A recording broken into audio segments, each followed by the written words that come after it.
My mother texted me that I was not invited to the luxury Mediterranean cruise I had fully funded for our family right after I bought them a house worth nearly $1 million. So I sold the house while they were sailing across the ocean. You will not believe what happened when they returned. Before I continue this story, let me know where you are watching from in the comments below.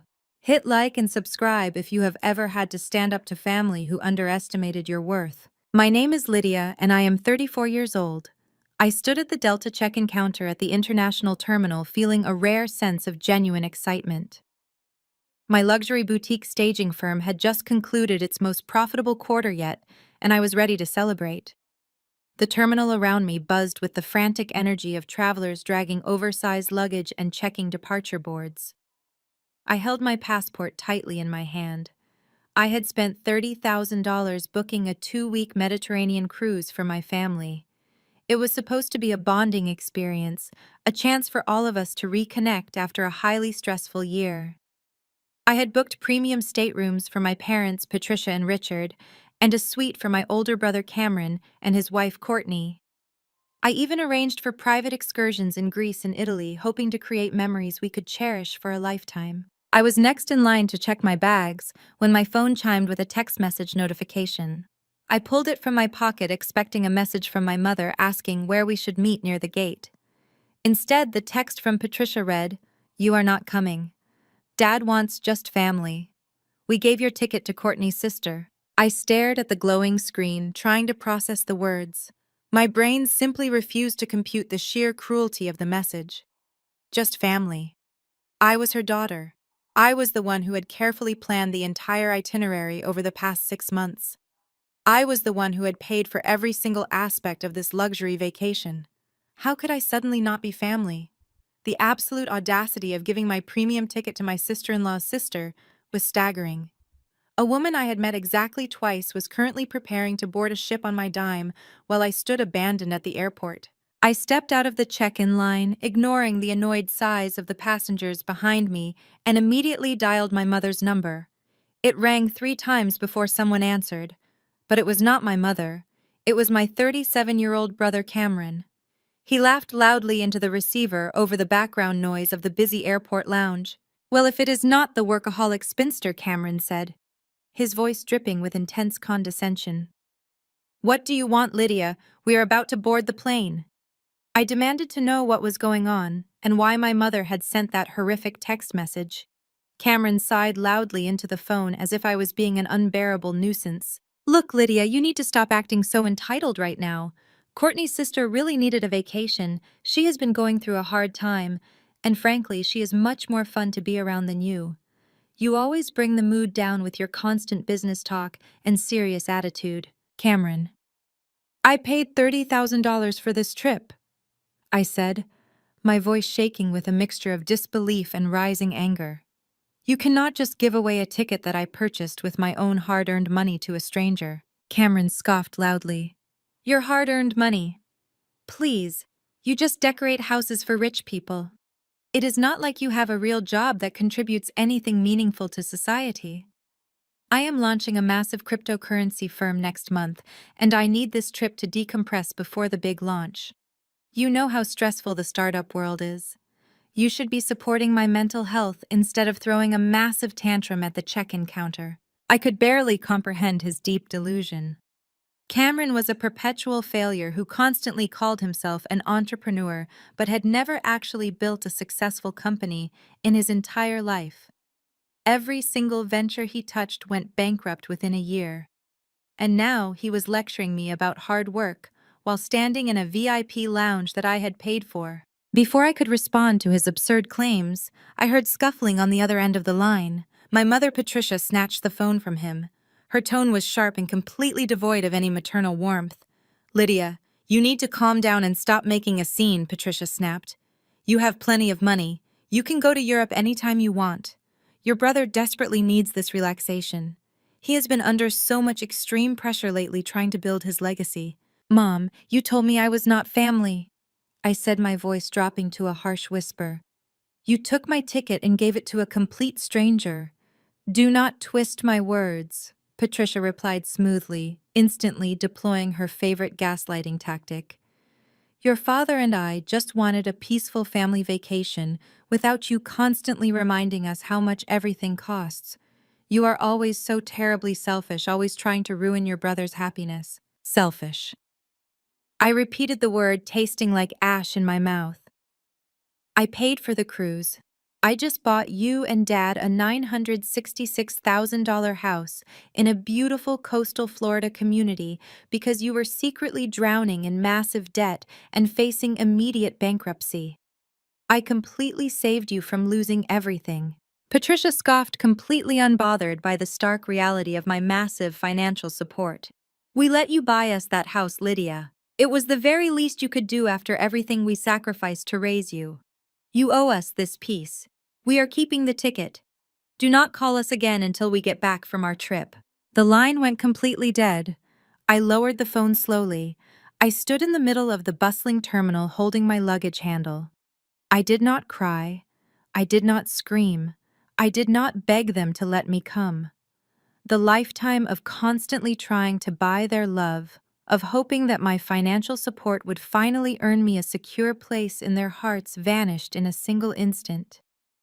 A cold and absolute clarity washed over me. I realized then that they would never ever see me as a daughter. I was just a convenient ATM to them, a bottomless source of funding for their beloved golden child, Cameron. As I watched the families around me hugging and laughing, the stark contrast between their joy and my isolation became agonizingly clear. I had spent weeks picking out the perfect shore excursions, researching the best local restaurants in Florence, and carefully coordinating our travel schedules. I had even purchased matching luggage tags, a silly gesture that now felt deeply humiliating. All that effort, all that meticulous planning meant absolutely nothing to them. They had effortlessly discarded me the moment they secured the financial benefits of the trip. The realization settled heavy in my chest, replacing the initial shock with a burning, righteous indignation. I was not just a neglected daughter. I was a fully functioning adult who had allowed herself to be financially exploited under the guise of family loyalty. That realization was a bitter pill to swallow, but it was also the exact medicine I needed to finally wake up. I turned my luggage cart around and walked away from the Delta counter. I found a quiet table at a terminal cafe overlooking the busy tarmac. I ordered a black coffee, sat down, and opened my laptop. No worries. I texted back to the family group chat. Have a great trip. Then I securely logged into the cruise line portal. My corporate credit card was linked to every single stateroom on their reservation. They were expecting to enjoy 2 entire weeks of unlimited luxury on my dime. With a few simple clicks, I completely revoked the payment authorization for Patricia, Richard, Cameron, and Courtney. I canceled the premium unlimited drink packages. I canceled the private guided tours in Rome. I canceled the beautiful sunset catamaran excursion in Santorini. I canceled the expensive luxury spa credits Courtney had booked for herself and her sister. I removed my credit card from their onboard accounts entirely. Once they boarded that massive ship, they would have absolutely $0 attached to their room keys. They would have to individually pay for every bottle of water, every meal outside the main dining hall, and every single excursion out of their own empty pockets. A deeply satisfying smile spread across my face as I closed the cruise portal. Let us see how they enjoy Europe with $0, I thought to myself. I took a slow sip of my hot coffee, feeling significantly lighter than I had in many years. The toxic cord tying me to their endless entitlement had finally been severed. But my moment of peaceful clarity was abruptly interrupted. My phone vibrated heavily on the cafe table. It was an urgent push notification from my premium property management application. I opened the app and stared at the alert in utter confusion. The smart locks on the $966,000 coastal Florida house I had just purchased for my parents had been manually overridden. Someone had explicitly entered the master security code and permanently changed the locks. My blood ran completely cold. My parents were supposed to be boarding a flight to Europe right now. They could not possibly be at the coastal property. I tapped the screen to immediately view the security camera feed from the driveway. The live video loaded and my jaw clenched tight. A massive commercial moving truck was backed perfectly into the driveway of the pristine coastal estate. I could see two strange men carrying a large leather sofa through the front doors. The audacity of this new betrayal ignited a blazing fire inside me. I slammed my laptop shut and grabbed my bags. I was no longer going to play the role of the victim. It was time for absolute justice. The drive from the airport took less than 40 minutes, but my hands gripped the steering wheel so tightly my knuckles turned completely white. The bright Florida sun beat down heavily on the windshield as I pulled through the security gates of the exclusive 55-plus coastal community. The neighborhood was exceptionally quiet this time of day, mostly filled with retirees driving golf carts and tending to their pristine flower beds. I turned onto the palm-lined cul-de-sac, fully expecting to find an empty driveway. Instead, a massive commercial moving truck blocked the entire entrance. Its heavy diesel engine idled loudly, disrupting the peaceful silence of the street. A crew of sweaty men in matching gray uniforms hauled heavy cardboard boxes and unwieldy furniture up the expensive paver walkway. I slammed my car into park right behind the massive truck and marched straight toward the custom glass front doors. The smart lock panel on the front door was entirely dark. The protective cover had been forcibly popped off, and the internal wiring manually reset. The property damage made my pulse pound. I had personally paid a premium to have that high-end security system installed just to ensure my parents felt safe and comfortable in their new retirement home. To see it destroyed so casually was a physical blow that momentarily stunned me. I took a deep breath, pushed the heavy doors open, and stepped inside. I walked through the open double doors and immediately stopped in my tracks. Courtney stood squarely in the middle of the grand foyer, holding a clipboard in one hand and a venti iced coffee in the other. My older brother Cameron had married her 5 years ago, and she possessed the exact same brand of unearned arrogance and deep delusion that he did.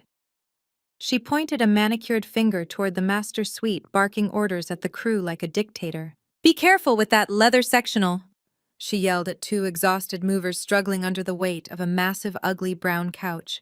"It goes right against the far wall by the bay windows. Do not scuff the hardwood floors."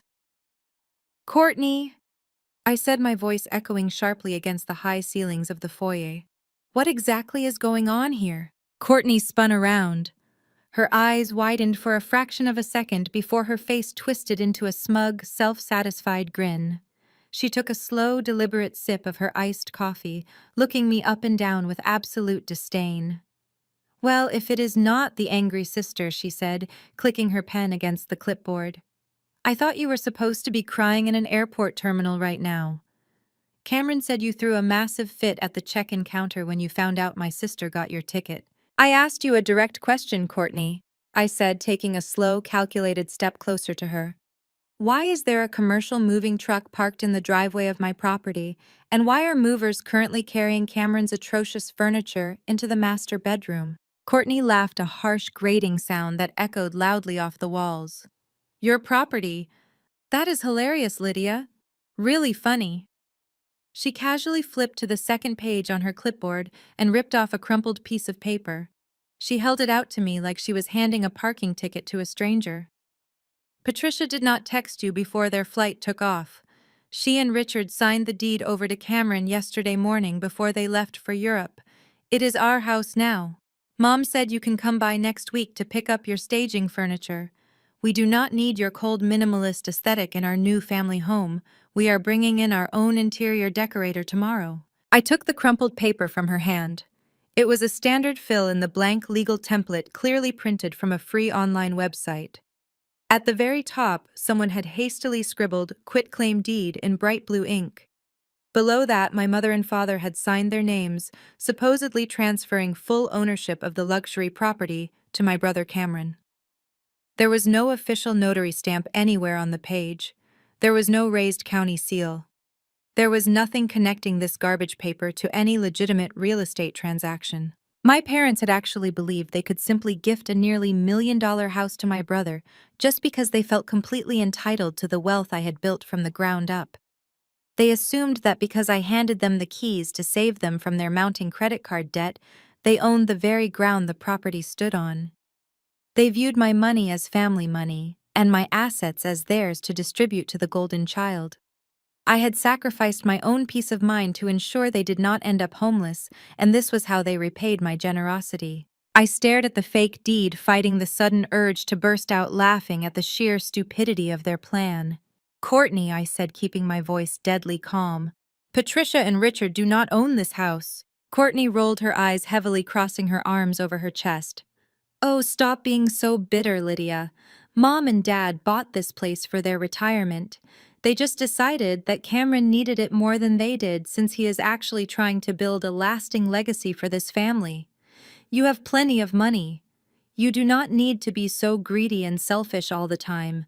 I took a deep breath, letting the absolute absurdity of her statement wash over me. "I bought this house, Courtney," I explained slowly and clearly, as if speaking to a small child. "I paid $966,000 in pure cash for this property, exactly 89 days ago. I did not put it in Patricia or Richard's name. I purchased this coastal estate under a blind limited liability company strictly for tax purposes. My name is the only name on the corporate operating agreement. The property taxes, the utility bills, and the homeowners association fees are all paid directly from my business accounts." Courtney's smug smile faltered just a fraction. "You are lying. Mom showed us the paperwork. They signed the contract right in front of us." "They signed a standard residential lease agreement," I corrected her, my voice dropping an octave. "I allowed them to live here rent-free because the bank was about to foreclose on their condo in Connecticut. They are tenants, Courtney, nothing more. You cannot sign over a deed to a property you merely rent. This piece of paper you just handed me is legally worthless." Courtney's face flushed a deep, angry red. She stepped forward, aggressively invading my personal space. "You are just jealous," she spat venomously. "You have always been terribly jealous that Cameron is the favorite child. You cannot stand that he is finally going to be more successful than you. You think you can just control everyone with your money, but Cameron is 10 steps ahead of you." I looked at her, genuinely curious about the depths of their shared delusion. 10 steps ahead. By attempting to steal a house he does not own. Courtney sneered, leaning in close. "By securing our financial future, no thanks to you. Cameron is already taking out a $500,000 home equity line of credit against this property while he is on the cruise. He signed the electronic bank documents this morning, using the deed transfer Mom gave us. He is finally launching his new cryptocurrency firm. We are going to be wealthy, and you are going to be stuck staging houses for other people." The air in the grand foyer suddenly felt completely still. My eyes locked onto Courtney's face. I processed her arrogant words with a cold, terrifying clarity. My brother was notoriously bad with money, but I never expected him to cross the line into outright criminality. "Cameron applied for a $500,000 loan against this property?" I asked, my tone dangerously quietly. "Yes," Courtney bragged, lifting her chin triumphantly. "The funds clear on Monday morning, so you can take your fake LLC story and shove it, Lydia. The bank accepted the deed transfer. We own this house now. I want you off my property before I call the police for trespassing." She turned her back on me and walked toward the master suite, yelling at the movers to be careful with a cheap floor lamp. She had absolutely no idea what she had just confessed to doing. Cameron had not just acted entitled. He had taken a forged document signed by simple residential tenants and deliberately submitted it to a federal banking institution to extract $500,000 in equity from a corporate asset he did not own. He was using electronic banking systems to process the transaction. My brother was not just a failing entrepreneur anymore. He was actively committing federal wire fraud and bank fraud against my corporation, while floating somewhere in the middle of the Mediterranean Sea, drinking cocktails on my canceled credit card. He was facing decades in federal prison because he felt entitled to steal my hard-earned success. I did not scream at Courtney. I did not demand that she throw the movers out right then and there. I simply pulled my cell phone from my pocket and walked straight out the front door into the warm afternoon air. The warm Florida heat wrapped around my shoulders, but my mind was completely ice cold. I had tried to protect my family for years, but they had chosen their path. I stood on the manicured front lawn listening to the loud crash of furniture being moved inside my home. The sound no longer bothered me. It was simply the noise of a trap snapping shut on their greed. I dialed the direct number for Silas, my corporate real estate attorney. He answered on the second ring. "Silas," I said, staring at the massive moving truck idling in my driveway. "Call the commercial real estate broker immediately. It is now time to sell the coastal property today. Put the listing up within the hour and tell them we are only accepting pure cash offers for an immediate close." They wanted to play games with my property, but they are about to learn that the house always wins. I walked right back through the heavy custom glass doors of the house, letting them swing shut behind me with a solid thud. The two movers were halfway across the expansive grand foyer, sweating profusely under the immense weight of Cameron's ugly brown leather sectional. The couch was an absolute monstrosity, complete with built-in plastic cup holders and cheap reclining mechanisms that clanked loudly with every step they took. It looked utterly ridiculous against the pristine white marble flooring and the elegant coastal aesthetic I had meticulously designed. I raised my voice so it carried clearly and sharply over the echoing space. "Put the furniture down right now!" I instructed the men, my tone leaving absolutely zero room for negotiation. "If you take one more step into this house, you will be actively participating in a felony home invasion. I am the sole legal owner of this property, and I am officially ordering you to stop." The two men froze instantly. They looked from me to Courtney, completely unsure of who held actual authority in this bizarre situation. The taller mover, a burly guy with a worn baseball cap, carefully lowered his end of the heavy couch to the floor. He wiped his dripping brow with the back of his hand and muttered that his crew did not want any legal trouble. He signaled to his partner, and they both stepped away from the sectional, retreating toward the open front doors. Courtney let out a shrill, piercing shriek of pure indignation. She marched up to the tall mover and demanded he pick the sofa back up immediately. She screamed that she was paying them by the hour and that they needed to follow her strict orders. When the man refused, shaking his head and backing further down the driveway, Courtney completely lost whatever little composure she had left. Her face contorted into a mask of pure fury. She dug frantically into her oversized designer purse, pulled out her smartphone, and jabbed her perfectly manicured fingers against the glass screen. She dialed 911 right in front of me, keeping her hostile gaze locked onto my face. She put the phone to her ear, and the exact second the emergency dispatcher answered, her voice miraculously morphed into a high-pitched tremble of manufactured terror. She launched into a performance worthy of a daytime soap opera. She told the operator that her unhinged and deeply jealous sister-in-law had just broken into her brand-new coastal property. She claimed I was violently trespassing, screaming at the top of my lungs, and physically threatening the moving crew. She faked a terrified sob, begging the dispatcher to send police officers immediately because she felt incredibly unsafe and feared for her life in her very own home. After she hung up the phone, Courtney crossed her arms tightly over her chest and glared at me with absolute triumph. She thought she had won the ultimate victory. She truly believed that the local police arriving would somehow validate her entirely fabricated reality and force me out of the house. We had about 10 or 15 minutes to wait before the local authorities would show up, and Courtney used every single second of that time to parrot my mother Patricia's deeply toxic rhetoric. She paced back and forth across the grand foyer, her expensive sandals clicking sharply against the marble. She launched into a vicious, unyielding tirade meant to break my spirit and force me into submission.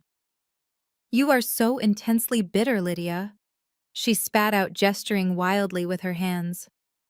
"You are just furious because Cameron is the one actually carrying on the family legacy. Mom warned us you would do something exactly like this.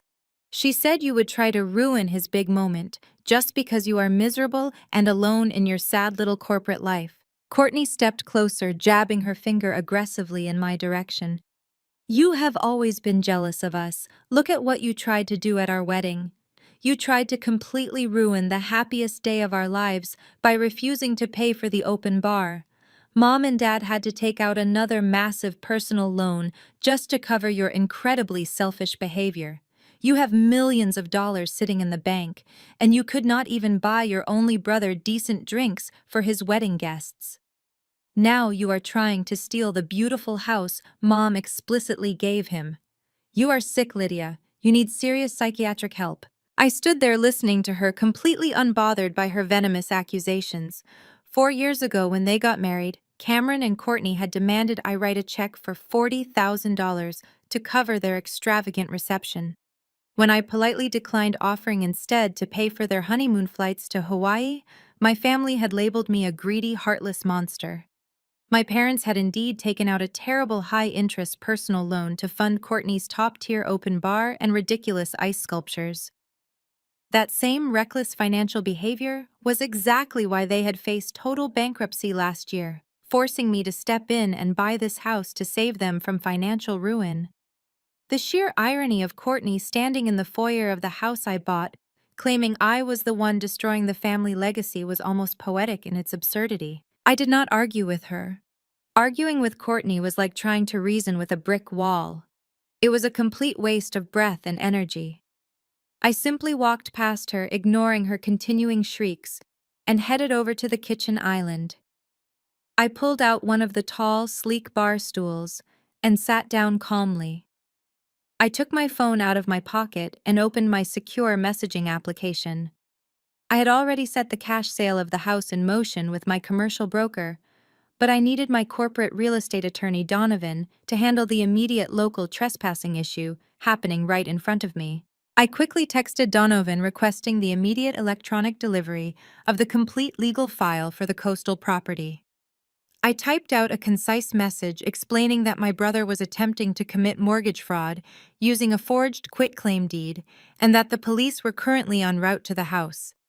I asked Donovan to send the official state-registered articles of incorporation for the Blind Limited Liability Company and the original signed residential lease agreement. Purchasing this estate under a blind LLC had been the smartest business decision I had ever made.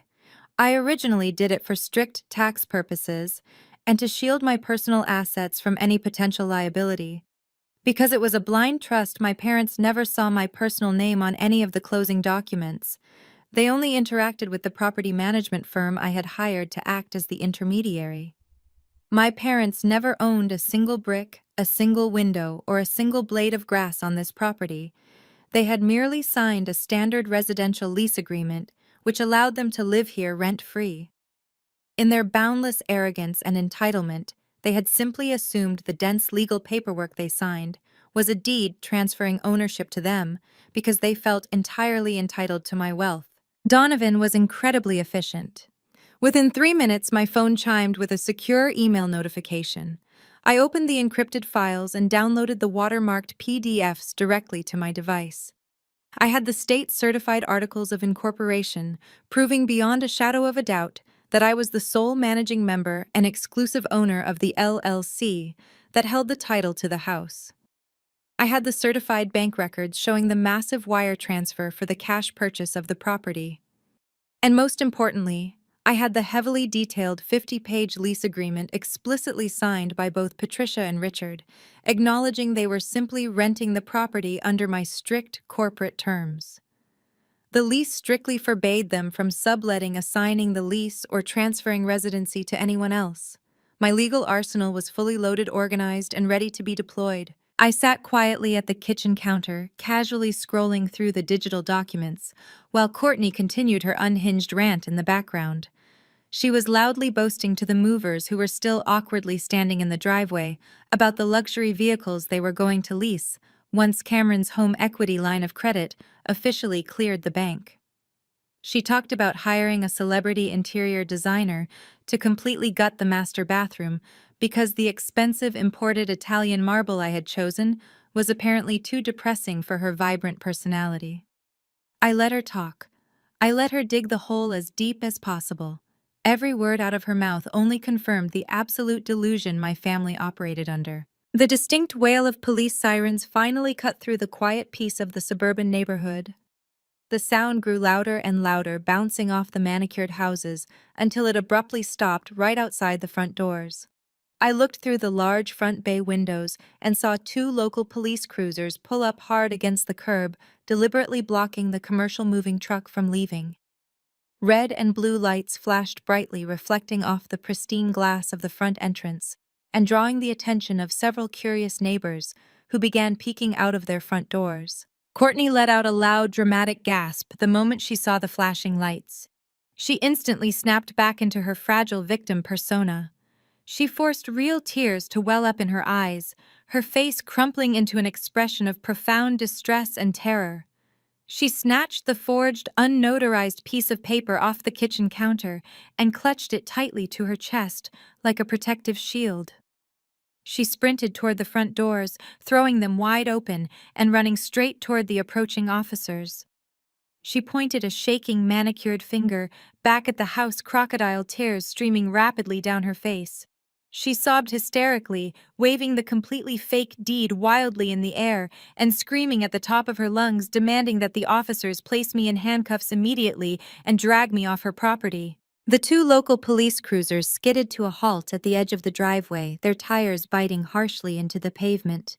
Flashing red and blue lights washed over the pristine landscaping, instantly shattering the quiet tranquility of the upscale retirement community.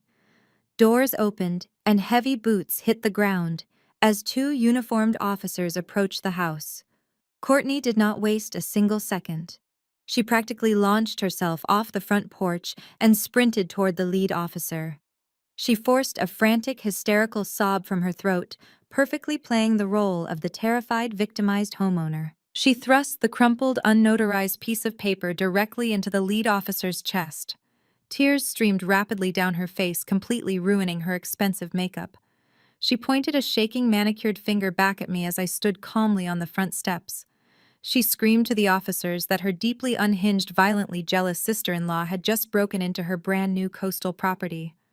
She claimed I was trespassing, verbally assaulting her and physically threatening the moving crew who were just trying to do their jobs. She demanded that they place me in handcuffs immediately and drag me off her lawn. The lead officer, a tall man with a stern, weather-beaten face, held up a firm hand to stop her frantic screaming. He took the crumpled piece of paper from her shaking hands and stepped back to examine it. He pulled a penlight from his tactical vest and shined it over the document. He flipped the paper over once, then twice, his brow furrowing in deep concentration. He was actively looking for a raised county seal, a legitimate notary stamp, or any official municipal tracking number. He found absolutely nothing. It was just a standard template printed from a free legal website, completely devoid of any binding authority. The officer looked back at Courtney, his expression rapidly shifting from professional concern to intense, hardened skepticism. I walked slowly down the front steps, my posture straight and my expression completely neutral. I did not raise my voice, and I certainly did not shed a single tear. I held my digital tablet out to the second officer who had stepped up to flank his partner. I introduced myself clearly and concisely, stating my full legal name. I informed the officers that I was the sole legal owner of the property and that the woman crying hysterically on the driveway was currently attempting to illegally occupy a corporate asset using a forged document. I tapped the screen of my tablet, opening the encrypted legal file my corporate attorney Donovan had just delivered. I handed the tablet to the lead officer. I presented the official state-certified articles of incorporation for the Blind Limited Liability Company. The digital documents featured secure watermarks and official government timestamps. They proved beyond any shadow of a doubt that I was the managing member and exclusive owner of the LLC that held the full title to the coastal estate. I then pulled up the original residential lease agreement. I explained to the officers that Patricia and Richard Wilson were merely residential tenants. I showed them the specific clauses in the 50-page document that my parents had explicitly signed. The lease strictly prohibited subletting, assigning the lease to a third party, or transferring residency to anyone else. My parents had blatantly broken their lease by attempting an illegal sublet to my brother. The lead officer cross-referenced the signatures on my certified digital lease with the signatures on Courtney's crumpled piece of paper. The reality of the situation dawned on him instantly. The lead officer handed Courtney her piece of paper back. He looked her dead in the eye and informed her in a very flat, authoritative tone that her document was entirely fraudulent. He explained that residential tenants have absolutely zero legal right to deed a property to another person. Courtney stopped crying the exact second the officer spoke. Her manufactured tears instantly dried up, replaced by a deep, furious shade of purple that crept up her neck and settled into her cheeks. She stomped her foot on the driveway, pointing aggressively at my tablet. She shrieked that my documents were fake. She screamed that her mother-in-law had explicitly promised them this house because her husband was the only child actually carrying on the family legacy. The officers ignored her tantrum completely. The second officer turned his attention to the two movers who were standing frozen near the back of their commercial truck. The officer pointed a stern finger at the moving crew. He ordered them to pack everything back into their vehicle immediately.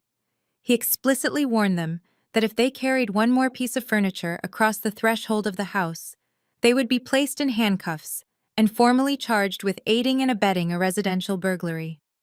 The movers did not need to be told twice. Wanting absolutely no part of a federal property dispute, they practically sprinted into the grand foyer. They grabbed Cameron's massive, ugly brown leather sectional and hauled it back out to the truck at top speed, leaving scuff marks on the driveway in their haste to retreat. The lead officer turned his attention back to Courtney. He pointed his finger straight down the palm-lined street. He told her she had exactly 10 minutes to vacate the premises entirely. He made it crystal clear that if she was still standing on my property, when those 10 minutes expired, she would be arrested for criminal trespassing and attempting to secure a property with fraudulent documentation. Courtney's entitled, smug demeanor shattered into a million pieces. Panic finally set in as she realized the police were not going to enforce her delusion. Her hands shook violently as she dug into her designer purse and pulled out her smartphone. She dialed Cameron's number, frantically pacing in tight circles on the driveway. Cameron answered from the luxury cruise ship, the sounds of clinking glasses and tropical music echoing loudly through the phone's speaker. Courtney practically shrieked into the receiver. She told Cameron that the police were currently kicking her off the property. She cried that the deed Patricia had given them was completely fake, and that I had showed up with actual corporate documents proving I owned the entire estate. Cameron erupted into a blind, vicious rage. The sound of his furious voice projected clearly from the speakerphone, carrying across the quiet suburban street. He demanded that Courtney put the police officer on the phone right that second.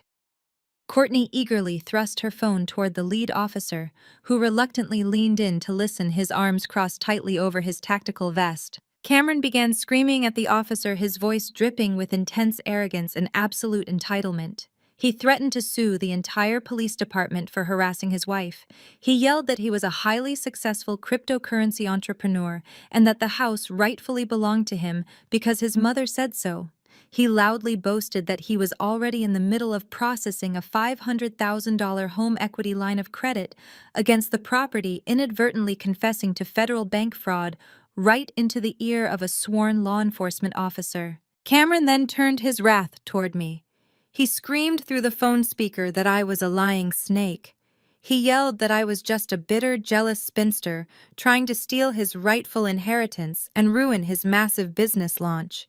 He demanded the officers arrest me immediately and hand the house keys over to his wife. The lead officer listened to Cameron's unhinged rant for exactly 15 seconds. Then, with a look of profound disgust, the officer reached out and tapped the red button on Courtney's screen, hanging up on my brother mid-sentence. The sudden silence on the driveway was deafening. The officer handed the phone back to Courtney. He tapped his wristwatch and stared her down. He informed her that she now had exactly 7 minutes left to leave the property before she left in the back of a squad car. Courtney let out a primal scream of pure, unadulterated frustration.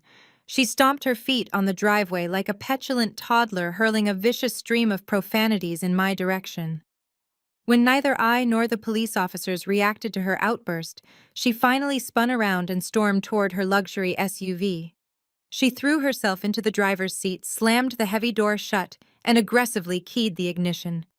She sped out of the quiet cul-de-sac, her tires screeching loudly against the pavement as she fled the neighborhood. The movers finished loading the last of the boxes moments later. They secured the back of their commercial truck, offered a quick apologetic wave to the police, and drove away. The property was finally perfectly silent once more. The officers approached me on the front steps, handing back my tablet. They thanked me for my calm cooperation and strongly advised me to contact a locksmith to repair the damaged front door panel. They returned to their cruisers and drove off, leaving me standing alone on the pristine driveway of my reclaimed coastal estate. I walked back into the house and manually locked the heavy glass doors behind me. The grand foyer was empty, but the chaotic intrusion left me feeling unsettled. I needed to thoroughly inspect the property to ensure Courtney and the clumsy movers had not damaged anything during their brief illegal occupation. I walked straight down the hallway and entered the master suite, the exact room where they had been trying to shove Cameron's massive sectional. The room was completely empty, bathed in warm afternoon sunlight filtering through the large bay windows. I paced slowly across the expensive space, keeping my eyes locked on the floorboards. I was actively searching for deep scratches or dents in the custom-imported hardwood. As I stepped near the entrance of the large walk-in closet, my foot suddenly caught on an uneven surface. I stumbled forward, my arms flailing as I barely managed to catch my balance against the heavy wooden doorframe. I looked down at the floor in confusion. One of the polished hardwood planks was visibly loose, its edge slightly elevated above the surrounding boards. I knelt down on the floor and wedged my fingers under the edge of the wood.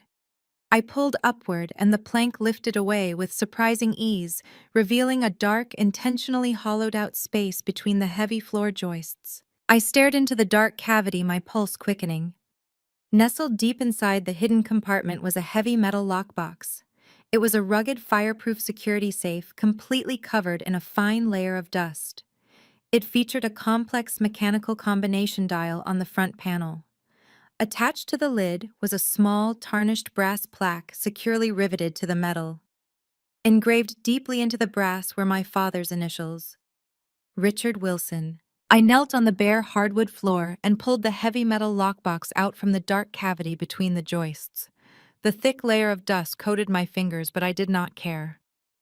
I ran my thumb over the tarnished brass plaque reading Richard Wilson.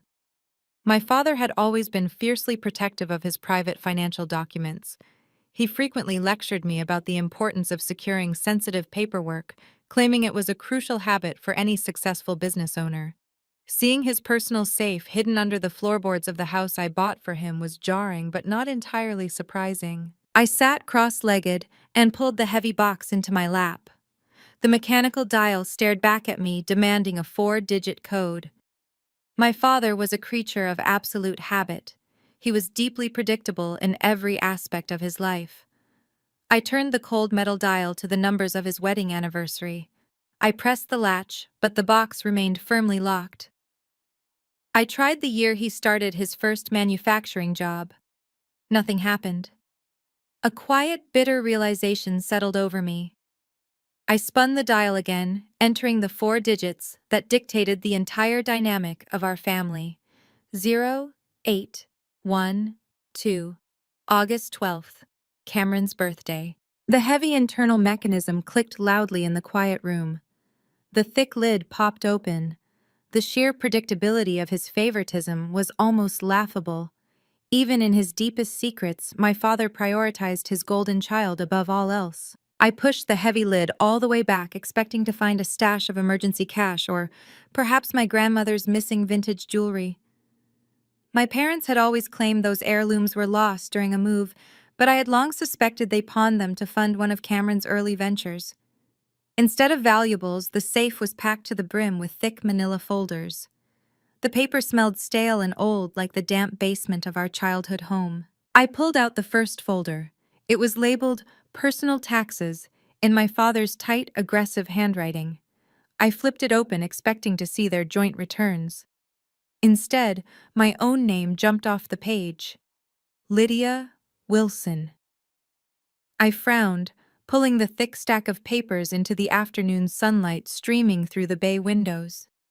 These were not simple tax returns. They were comprehensive financial portfolios. I dug deeper into the box, pulling out original bank statements, credit reports, and loan origination documents. The papers were pristine, perfectly preserved in clear plastic sleeves. I opened a thick packet from a major national commercial bank, dated exactly 12 years ago. My eyes scanned the top page, and my heart completely stopped beating. It was a master promissory note for a massive unsecured personal line of credit. The total approved amount was $150,000. The primary borrower listed on the first page was Lydia Wilson. Printed right below my name was my exact social security number, my childhood home address, and a forged signature that vaguely resembled my own handwriting. My hands began to shake violently as I flipped through the rest of the documents. The line of credit had been fully maxed out within exactly 3 weeks of being opened. I stared at the bank transfer receipts, tracking the money as it flowed out of the fraudulent account. The funds were not used for home repairs or medical emergencies. Every single dollar had been systematically wired to a corporate bank account registered to Genesis Tech Holdings. I remembered Genesis Tech Holdings vividly. It was Cameron's very first attempt at becoming a technology mogul. He was 25 years old at the time, convinced he was the next great Silicon Valley visionary. He had rented expensive premium office space, bought luxury corporate vehicles, and completely bankrupted the company within 8 months. My parents had sworn they never gave him a single dime for that ridiculous venture, claiming Cameron had successfully secured private angel investors. The truth was staring me right in the face. My parents were the angel investors, and they had used my stolen identity to fund his entire delusion. A wave of profound, agonizing memory washed over me. I was 22 years old when this loan was taken out. I had just graduated from college, working 80-hour weeks as a junior design assistant, trying to build my staging business from the ground up. I had saved every penny I earned to rent my very first luxury apartment in downtown Boston. I remembered sitting in the leasing office feeling so incredibly proud of myself.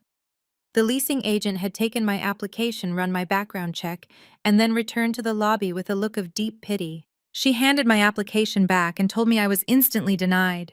She said my credit score was completely destroyed. She told me I had massive defaulted loans and collections accounts severely damaging my financial profile. I was completely humiliated. I cried the entire train ride back to my parents' house. When I walked through the front door and told them my credit was mysteriously ruined, my mother had actually laughed at me. Patricia had stood in the kitchen sipping her expensive wine and told me I was just financially illiterate. She claimed I probably applied for too many credit cards in college and ruined my own life through sheer stupidity. My father had chimed in, saying I needed to be much more responsible like Cameron, who was actively building a massive tech empire. They watched me sob at the kitchen table. They watched me struggle for years to rebuild a credit profile I never actually destroyed. They watched me get denied for basic business loans and forced to pay exorbitant interest rates on cheap used cars because my score was trapped in the low 500s. They watched me suffer the agonizing real-world consequences of their federal crimes, and they never once showed a single ounce of remorse. They had deliberately ruined my 20s to protect the golden child.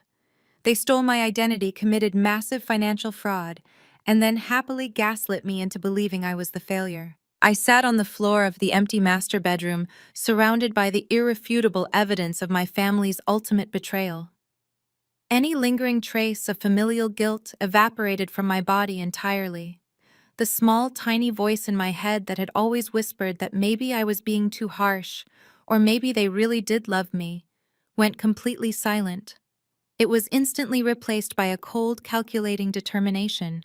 My parents did not just take advantage of my wealth. They actively stole my future before I even had a chance to build it. They felt entitled to my money now because they had already decided they owned me 12 years ago. I gathered the thick stacks of bank statements, the forged promissory notes, and the wire transfer receipts. I neatly stacked them back into their pristine plastic sleeves and placed them back into the heavy metal lockbox. I closed the lid and spun the dial, locking the criminal evidence away safely. I did not put the box back under the floorboards. I tucked it securely under my arm. I pulled my cell phone from my pocket and dialed Donovan, my corporate real estate attorney. He answered almost immediately, his voice brisk and professional. He asked if the local police had successfully cleared the trespassers from the property. The police handled Courtney. I said, my voice completely devoid of any emotion. The house is completely empty and secure. The movers are gone. Donovan let out a sharp sigh of relief. Excellent news, Lydia. We can proceed with the standard eviction notices for Patricia and Richard when they return from their cruise. We will have them legally barred from the property by the end of the month. I looked around the beautiful sunlit bedroom. I looked at the pristine hardwood floors and the expensive crown molding I had picked out specifically because my mother said she loved the coastal aesthetic. I had bought this massive house out of a misplaced sense of duty to people who had secretly treated me like a disposable financial asset. I do not want to evict them anymore, Donovan, I said, gripping the heavy metal lockbox tightly against my side. Eviction is far too generous. Donovan paused on the other end of the line. What exactly are you suggesting, Lydia? I walked out of the master suite, my footsteps echoing sharply down the long, empty hallway. I want you to contact Harrison immediately, I instructed.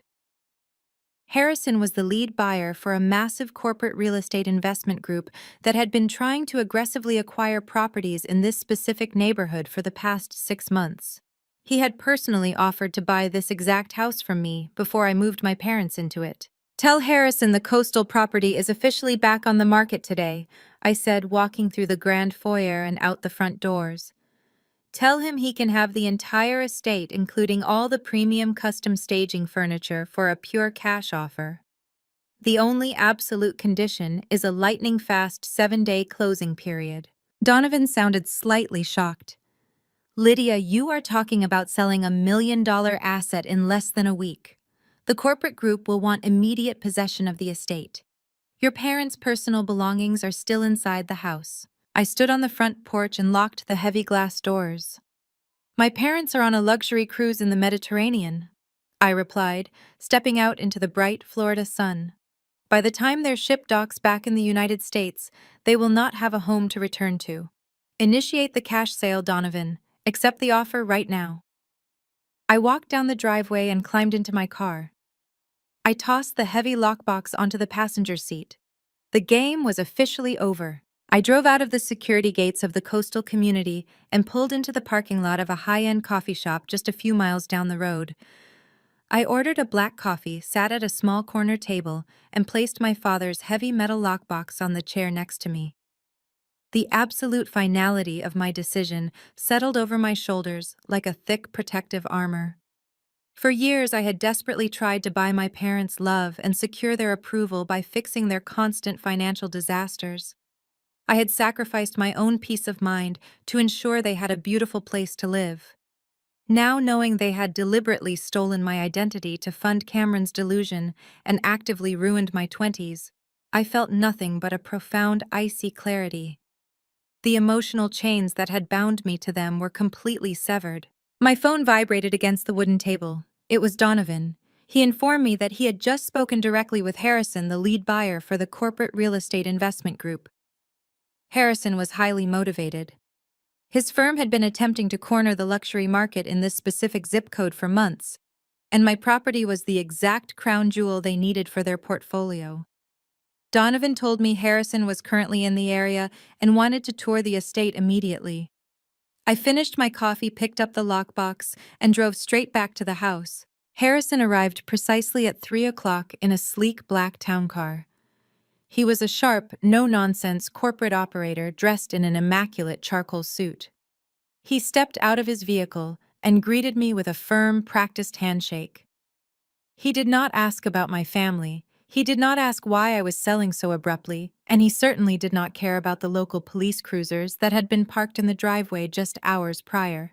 He was entirely focused on the asset. We walked through the heavy custom glass front doors and stepped into the grand foyer. Harrison's keen eyes scanned the high ceilings, the pristine white marble flooring, and the expensive crown molding. He noted the flawless condition of the property and the meticulous coastal aesthetic I had curated. He ran his hand along the imported Italian marble of the kitchen island, completely silent, as he mentally calculated the immense value of the estate. He walked through the expansive living areas, inspected the master suite, where I had uncovered the devastating lockbox, and stepped out onto the back patio to observe the manicured landscaping. The entire walkthrough took less than 20 minutes.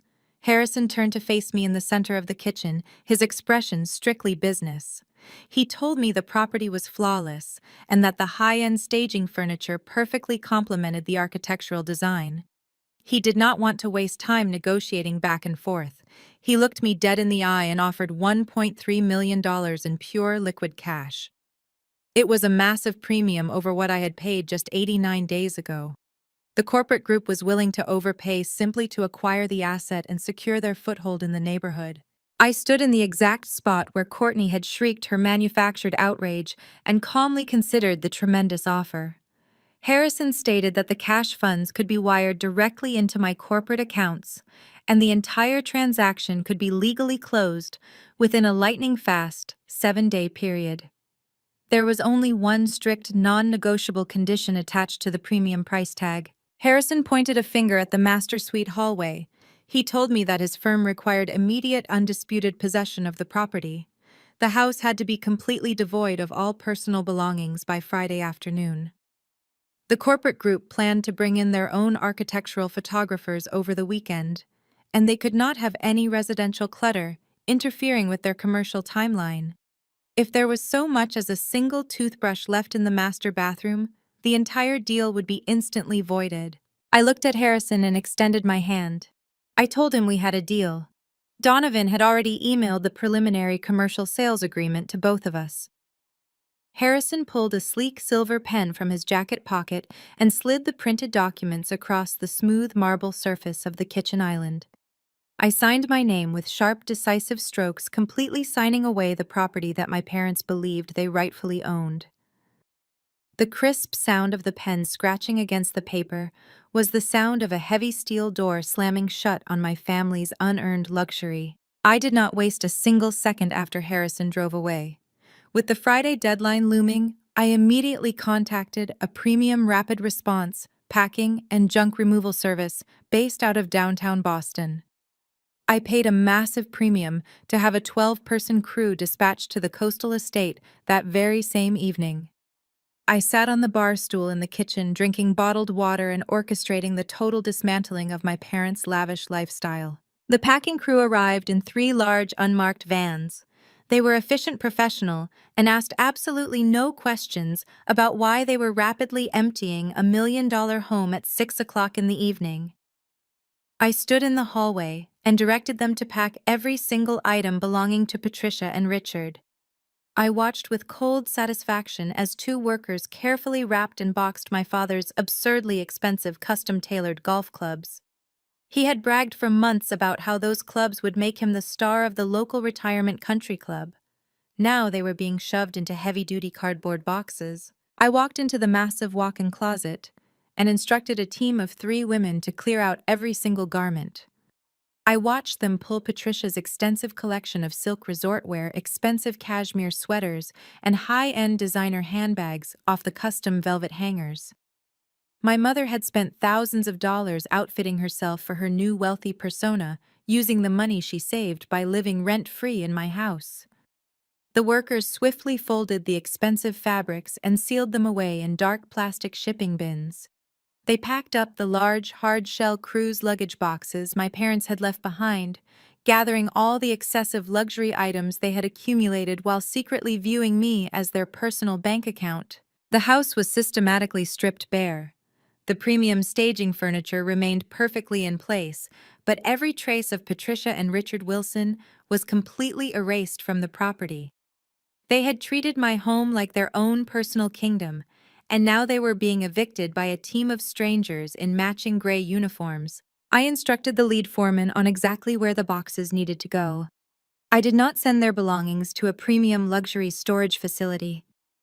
I had actively researched the cheapest, most basic storage options available in the greater metropolitan area.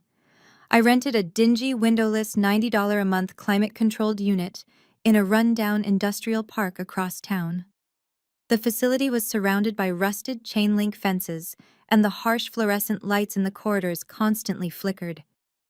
It was the absolute stark opposite of the glamorous coastal estate they felt entirely entitled to claim as their own. I followed the moving vans across town in my own car. The sun had completely set by the time we arrived at the bleak industrial park. I stood in the cold concrete hallway and watched the crews stack the heavy brown boxes from floor to ceiling inside the narrow, cramped storage unit. Patricia's designer handbags and Richard's premium golf clubs were unceremoniously piled into the small concrete box alongside their winter coats and cheap knickknacks. The sheer visual poetry of their fabricated wealth being locked away in a cheap metal cage was incredibly grounding. The foreman handed me the clipboard. I signed off on the premium rapid response packing service and handed him a generous cash tip for his crew's speed and discretion. I stood alone in the quiet, flickering hallway of the storage facility. I reached up, grabbed the handle of the heavy corrugated metal roll-up door, and pulled it down with a loud, echoing crash. I snapped a heavy brass padlock through the metal latch, clicking it securely into place. I slipped the small, jagged key into my pocket. My parents' entire lives were now locked inside a 10 by 10 concrete cube. I turned around to walk back to my car. The damp night air felt incredibly refreshing against my face. I had reclaimed my property, sold a massive corporate asset for a huge profit, and completely protected my financial future from further criminal exploitation. Just as I stepped out of the heavy glass doors of the storage facility lobby and into the dark parking lot, my cell phone vibrated aggressively in my pocket. I pulled the device out and looked at the brightly illuminated screen. It was an international text message.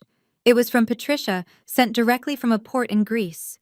The message was typed entirely in frantic, demanding capital letters. The ship rejected our cards. They won't let us disembark in Athens until we clear a $14,000 bar and excursion balance. Fix this right now. The text message from Patricia glared up at me from the brightly illuminated screen of my cell phone. I stood alone in the dark, damp parking lot of the cheap storage facility, reading the frantic, all-caps demand. I did not type a response. I did not call her back. I simply slid the phone deep into my jacket pocket, walked to my car, and drove home. By the time I pulled into the driveway of my coastal estate, my phone had vibrated 12 distinct times. Patricia was leaving back-to-back voicemails. I walked into the kitchen, poured myself a glass of cold water, and played them on speakerphone. The first voicemail was pure, seething indignation. Patricia demanded to know why my credit card, the one she had explicitly memorized the numbers for, was suddenly declining at the purser desk. She shrieked that she was being publicly humiliated in front of the cruise director and several wealthy passengers she had been trying to impress. The second voicemail escalated to sheer, unadulterated panic. She frantically explained that Cameron and Courtney had conveniently disappeared to the upper viewing decks and were absolutely refusing to answer their cabin phone. By the fifth voicemail, Patricia was outright sobbing into the receiver. She wailed that the Greek port authorities were getting involved, and the ship security explicitly refused to let her or Richard disembark in Athens until their massive $14,000 tab for premium liquor and private guided tours was completely settled. I deleted every single audio file without a shred of guilt. The sheer staggering entitlement required to rack up a five-figure bar tab on someone else's dime and then aggressively demand they fix it was beyond comprehension. The next morning, I woke up in my quiet, perfectly empty house. The premium staging furniture remained gracefully in place, but all traces of my parents' toxic presence were securely locked away in that concrete box across town. I brewed a fresh pot of coffee and walked out onto the back patio. The Florida sun was already warm, reflecting beautifully off the pristine water of the pool. I sat in a cushioned lounge chair, taking a slow, deliberate sip of my coffee. My phone buzzed loudly against the glass table. It was my father. I let it ring until it stopped. A minute later, it rang again.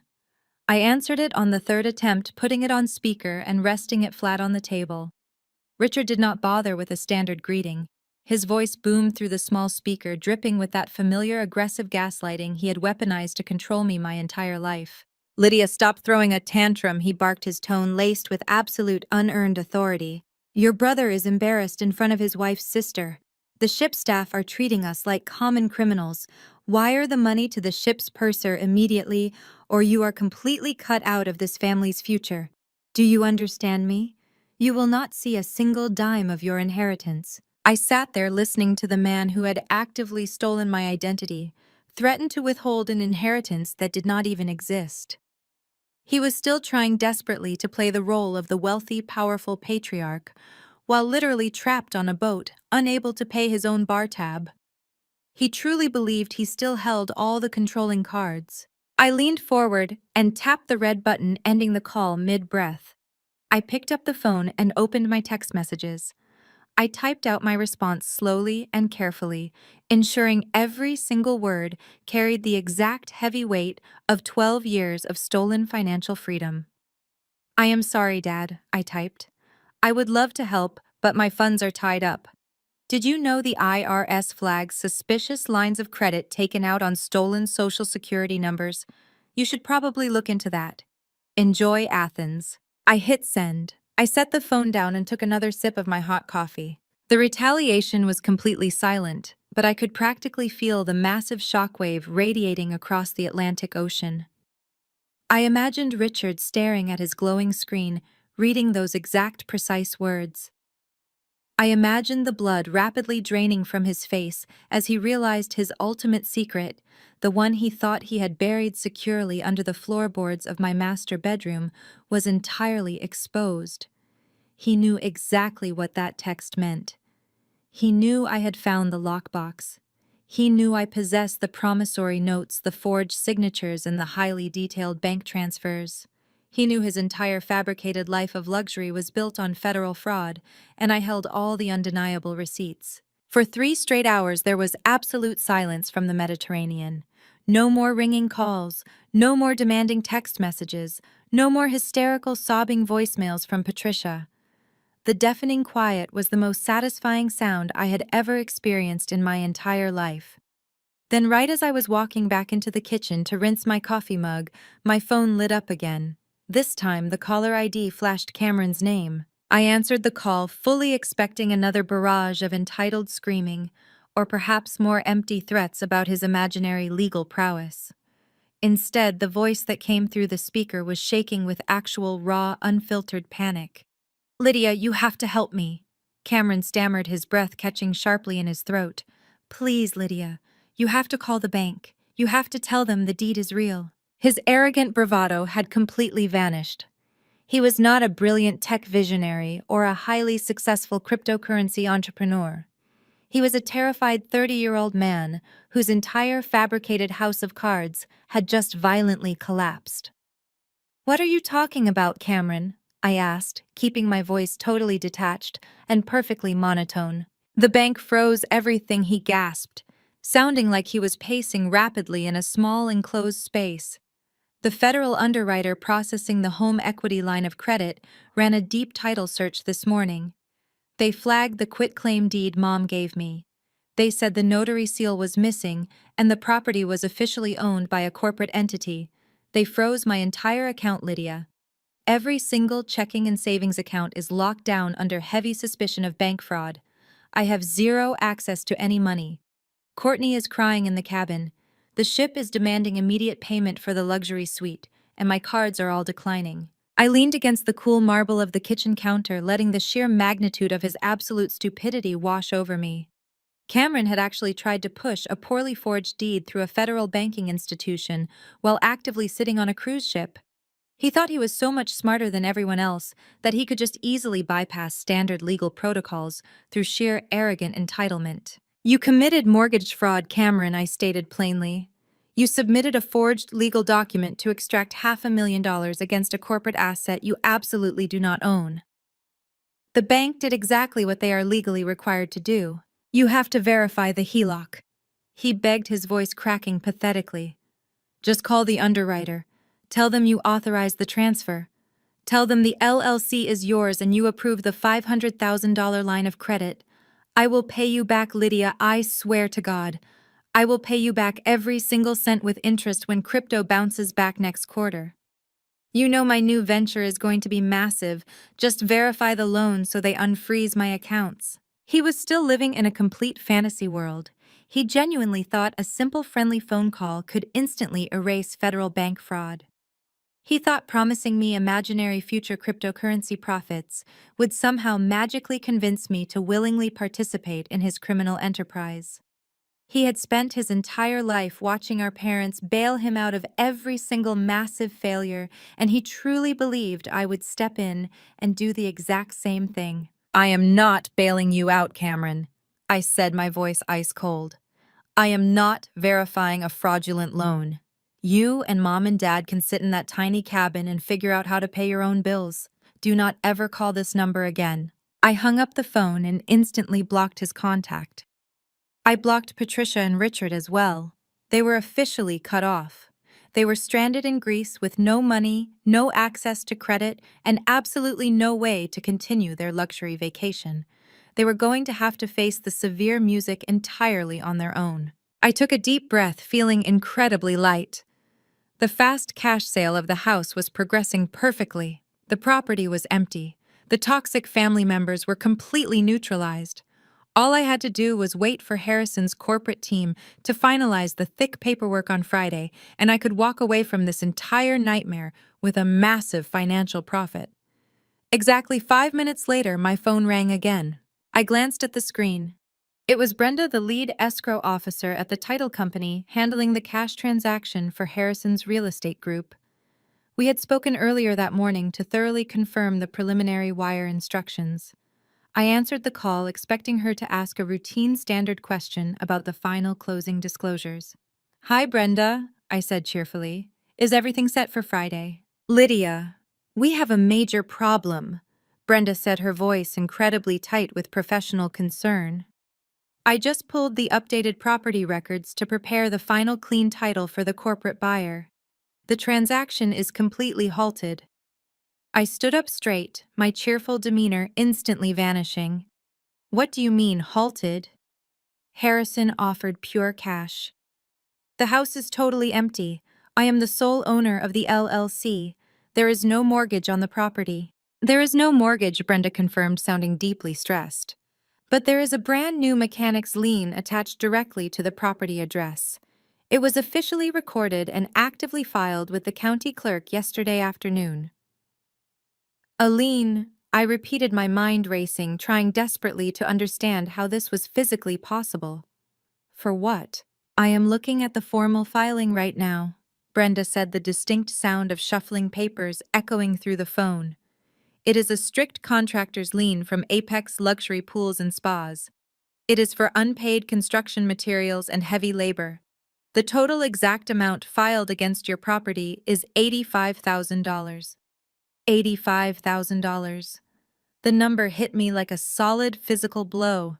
I had never contacted a pool company. The pool in the backyard was perfectly fine.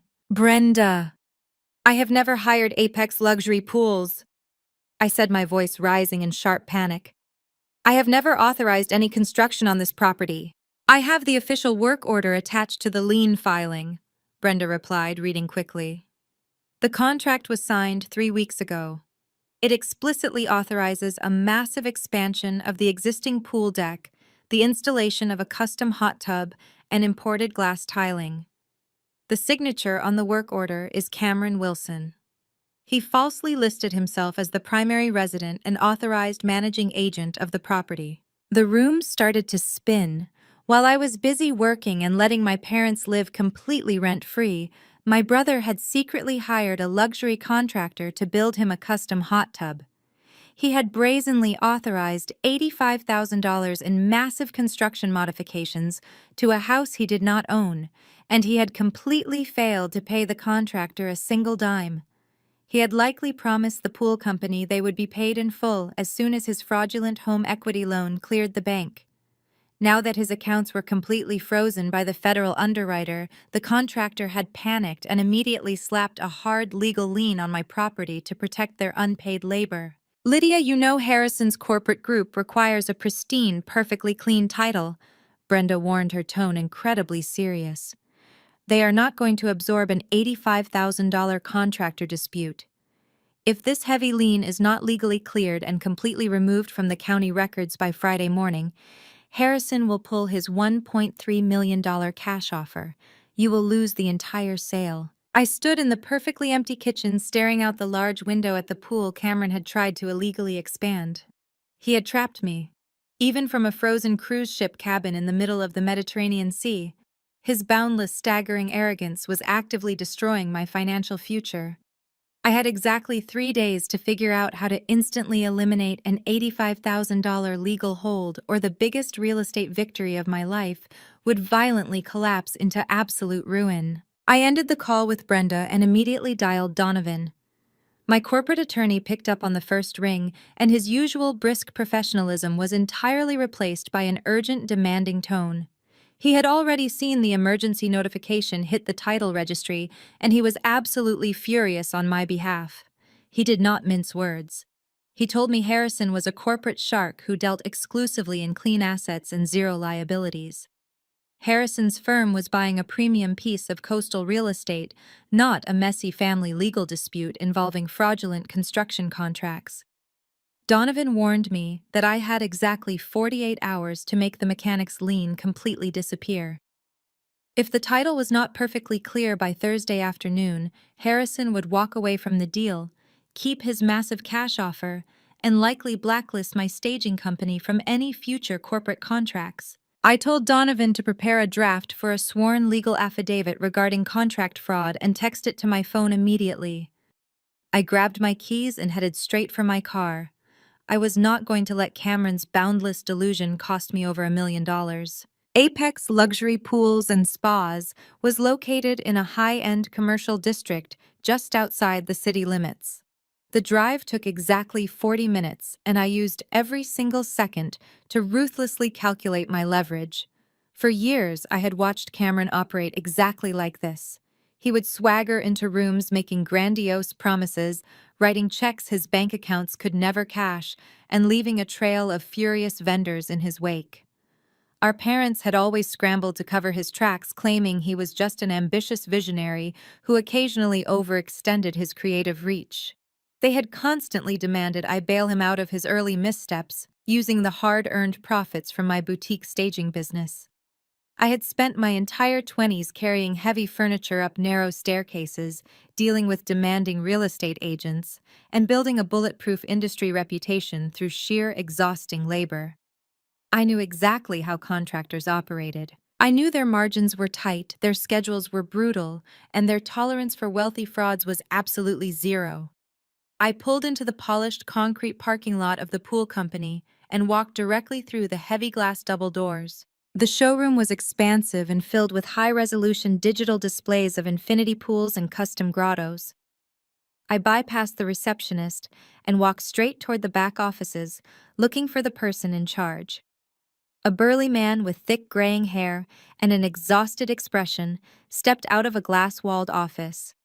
His embroidered polo shirt identified him as Marcus, the owner.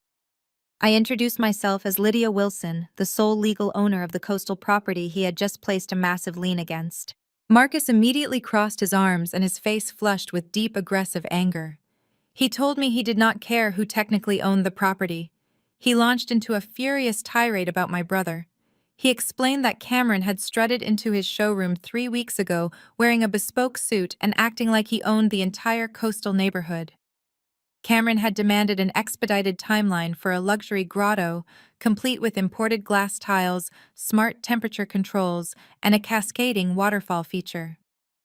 Marcus said Cameron had confidently signed the work orders authorized the massive $85,000 build, and then completely vanished when it came time to pay the mandatory $20,000 deposit.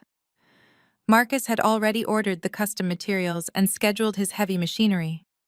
When Cameron stopped answering his calls, Marcus did what any smart contractor would do. He protected his business by slapping a heavy lien on the house to ensure he was fully compensated for his financial exposure. I stood perfectly still and let Marcus vent his entirely justified rage. When he finally took a breath, I looked him dead in the eye and laid out my terms. I told him I ran one of the most successful boutique staging firms in the state. I dropped 3 massive commercial developers I frequently partnered with. Marcus instantly recognized the names. The aggressive posture slowly melted from his shoulders as he realized he was speaking to an industry peer, not another delusional scam artist trying to avoid a bill. I explained that Cameron had committed blatant fraud. He had absolutely zero legal authority to authorize construction on my property. He had forged his status as the managing agent to secure the contract. I told Marcus that litigating the $85,000 lien would tie his company up in expensive legal battles for years, and he would likely never see a single dime because Cameron's accounts were currently frozen by federal investigators. However, I offered him an immediate, extremely profitable alternative. I opened my designer tote bag and pulled out my corporate checkbook. I offered to write him a cashier's check for $20,000 right there on the spot. I would pay the missing deposit out of my own pocket to cover his sunk costs, the custom glass tiles, and his wasted time. In exchange, he had to log into the county portal and release the lien immediately. But there was one final non-negotiable condition. I pulled out my phone and forwarded him the drafted legal affidavit Donovan had sent me. I told Marcus he had to sign the sworn document officially stating that Cameron Wilson had fraudulently misrepresented himself and illegally signed the work orders. Marcus read the digital document carefully. He looked at the blank check sitting on his desk. A grim, satisfied smile spread across his face. He printed the affidavit, signed his name with a heavy black pen, and handed it to me. I wrote the check for $20,000 and slid it across the desk. Within 15 minutes, Marcus had his office manager electronically submit the lien release to the county clerk. The legal erasure of my parents' completely fabricated life was officially underway. By Thursday morning, Donovan called to confirm the title was completely clear. The heavy, suffocating cloud of Cameron's fraud had been entirely burned away by my $20,000 strategic strike. I had the sworn affidavit safely locked in my digital vault, providing me with absolute bulletproof leverage against any future retaliation my brother might attempt to launch. Friday morning arrived with brilliant, blinding sunshine. The lightning-fast 7-day close proceeded flawlessly. Harrison's corporate real estate group wired the funds directly to the title company without a single delay or complication. I sat in Donovan's sleek downtown office, drinking sparkling water and signing the final stack of closing disclosures.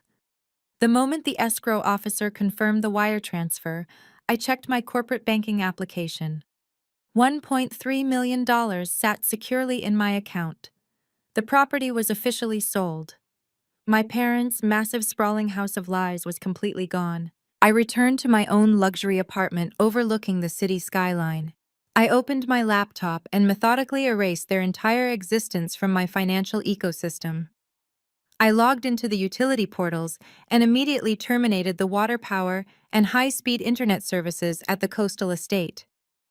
I canceled the premium landscaping contract and the weekly pool maintenance. Then, I officially unregistered my parents' residential lease agreement, completely severing their legal ties to the property. I navigated to the Postal Service website and submitted a permanent change of address form for Richard and Patricia Wilson. I did not forward their mail to my apartment. I forwarded every single piece of their mail directly to the dingy, windowless, $90 a month climate-controlled storage unit in the rundown industrial park. Their expensive catalogs, their cruise line brochures, and their inevitable past-due credit card bills would now be delivered straight to the cold concrete box that held the remnants of their stolen luxury. The next week passed in blissful absolute silence. I focused entirely on my staging business, securing 2 massive new commercial contracts and watching my corporate accounts grow steadily. I did not think about the Greek port authorities or the frozen home equity line of credit. I was entirely free from the exhausting burden of managing my family's constant manufactured catastrophes. Then, on the evening of the 14th day, my cell phone lit up on my kitchen counter. The Mediterranean cruise was officially over. The message was from Patricia. We had to borrow money from Aunt Carol just to buy economy tickets home. We are exhausted and furious. Have dinner ready at the house at 7 p.m. so we can discuss your punishment. The blazing Florida sun beat down mercilessly on the regional airport tarmac. Patricia, Richard, and Cameron dragged themselves through the sliding glass doors of the arrivals terminal, looking absolutely nothing like the wealthy elite they desperately pretended to be. Their skin was peeling and burnt an angry lobster red from being stranded in Greece without access to their premium indoor cabanas. They were wearing cheap, wrinkled tourist clothing they had been forced to buy with borrowed cash. The sheer humiliation of flying for 14 hours in cramped economy seats next to the restrooms had completely fractured Patricia's fragile ego. She was practically vibrating with toxic rage, snapping at every passing traveler who dared to walk too close to her. Richard trailed behind her, pulling a single battered carry-on bag. His usual commanding patriarch persona was entirely deflated. He looked like a tired, beaten old man. Cameron was in even worse shape.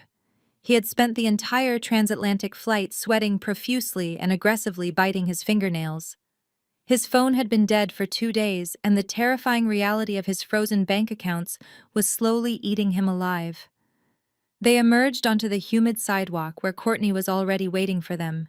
Courtney had been forced to take a cheap shuttle to the airport after the local police had formally evicted her from the coastal estate days earlier. She was standing by the curb, clutching 2 massive garbage bags, filled with the few personal items she had managed to grab before the officers threatened her with trespassing charges. When she saw Cameron walking out of the terminal, she did not run to hug him.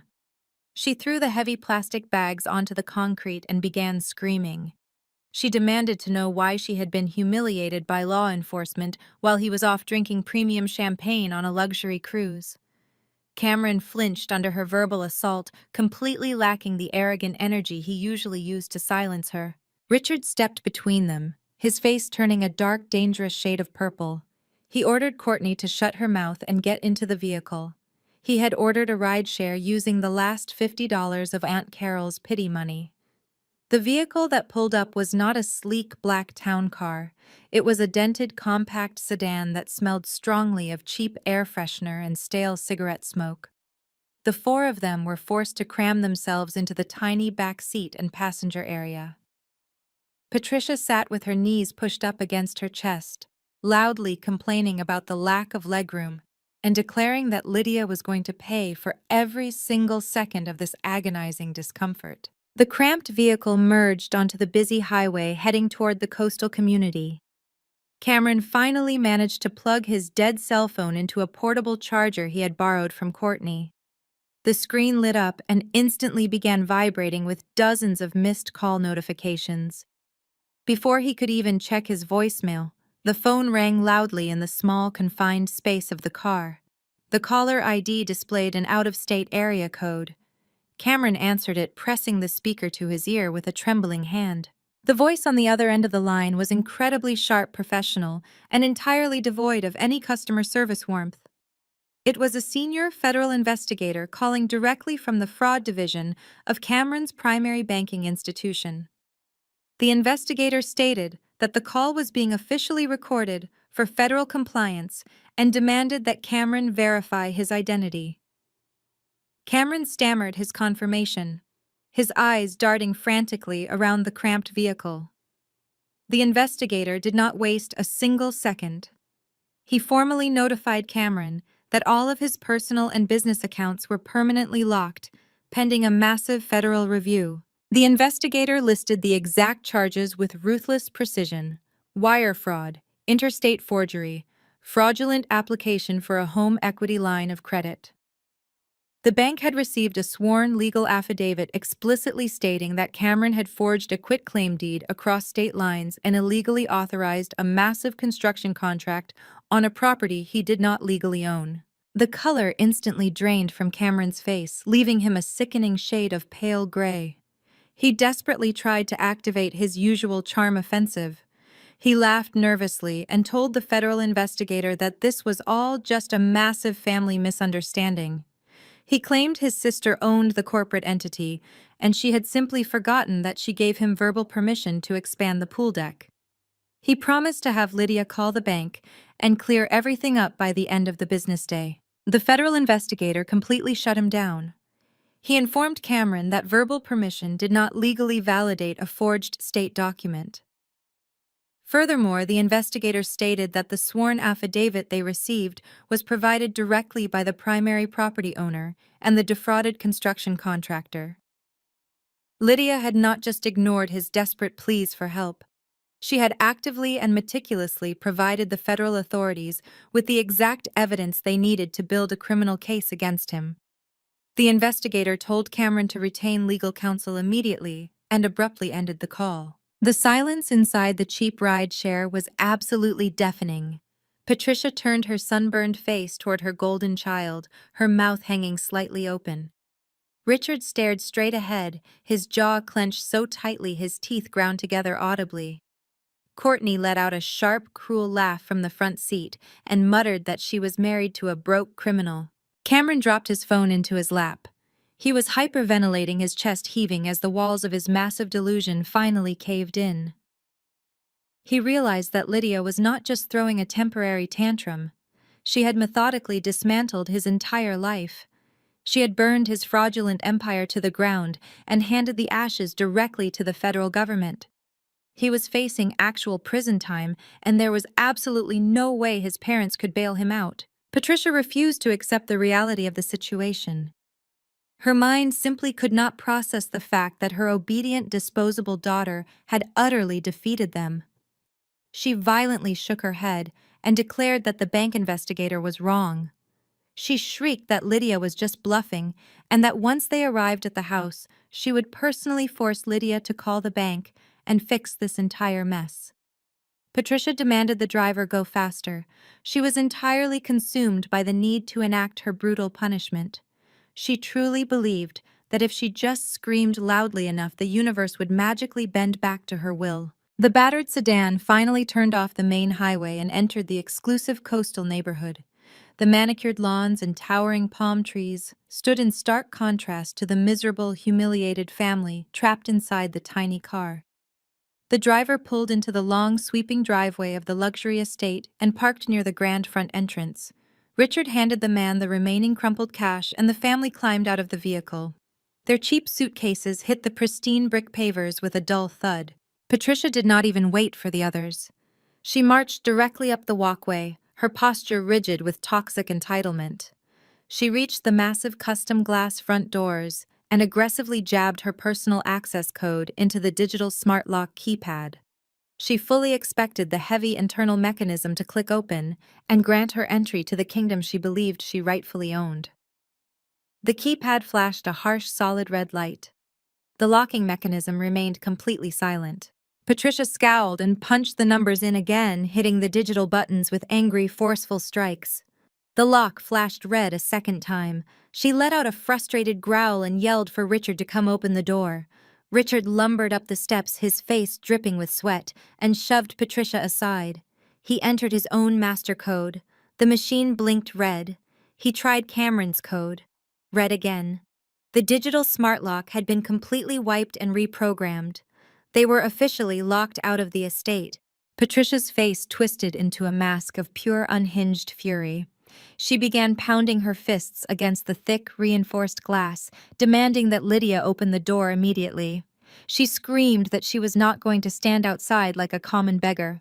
When nobody answered her demands, she cupped her hands around her face and pressed her nose directly against the custom glass to peer into the grand foyer. What she saw completely shattered her remaining grip on reality. The massive crystal chandelier still hung from the vaulted ceiling. But everything else was entirely wrong. The expensive premium coastal staging furniture she had meticulously chosen to impress her friends was completely gone. The imported silk rugs, the plush white sofas, and the expensive abstract artwork had all vanished. The pristine, elegant interior had been replaced by a chaotic maze of heavy brown cardboard moving boxes and cheap generic plastic furniture. Patricia's eyes darted wildly across the open floor plan until she looked toward the formal dining room. Sitting exactly where Patricia used to host her lavish dinner parties was a completely unfamiliar family. A man in a faded t-shirt, a woman with her hair pulled up in a messy bun, and two young children were sitting around a cheap folding table eating delivery pizza directly out of the cardboard box. They were laughing and talking, completely unaware of the hysterical woman staring at them from the front porch. Patricia's mind violently rejected the visual information. She refused to comprehend that the house had been sold right out from under her feet.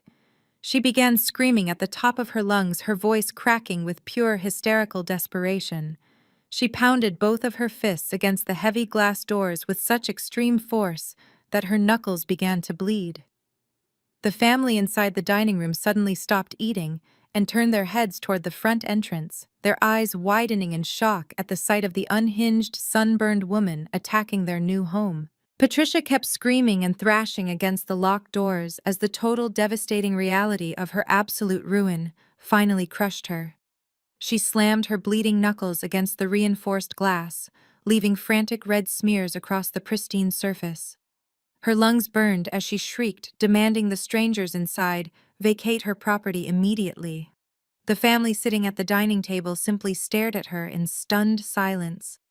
The man in the faded t-shirt set his slice of pizza down and pulled his phone from his pocket, completely ignoring her hysterical demands. Richard rushed up the concrete steps and grabbed Patricia by the shoulders, physically pulling her away from the door. He hissed at her to lower her voice frantically, glancing around the quiet, manicured street. He was utterly terrified of looking like a fool in front of the wealthy neighbors he had spent the last 3 months trying to impress. Patricia violently shoved his hands away. Her perfectly highlighted hair was a tangled mess sticking to her sunburned face in sweaty clumps. Her eyes were wide and manic, entirely unhinged from reality. She reached into her cheap souvenir tote bag and retrieved her cell phone.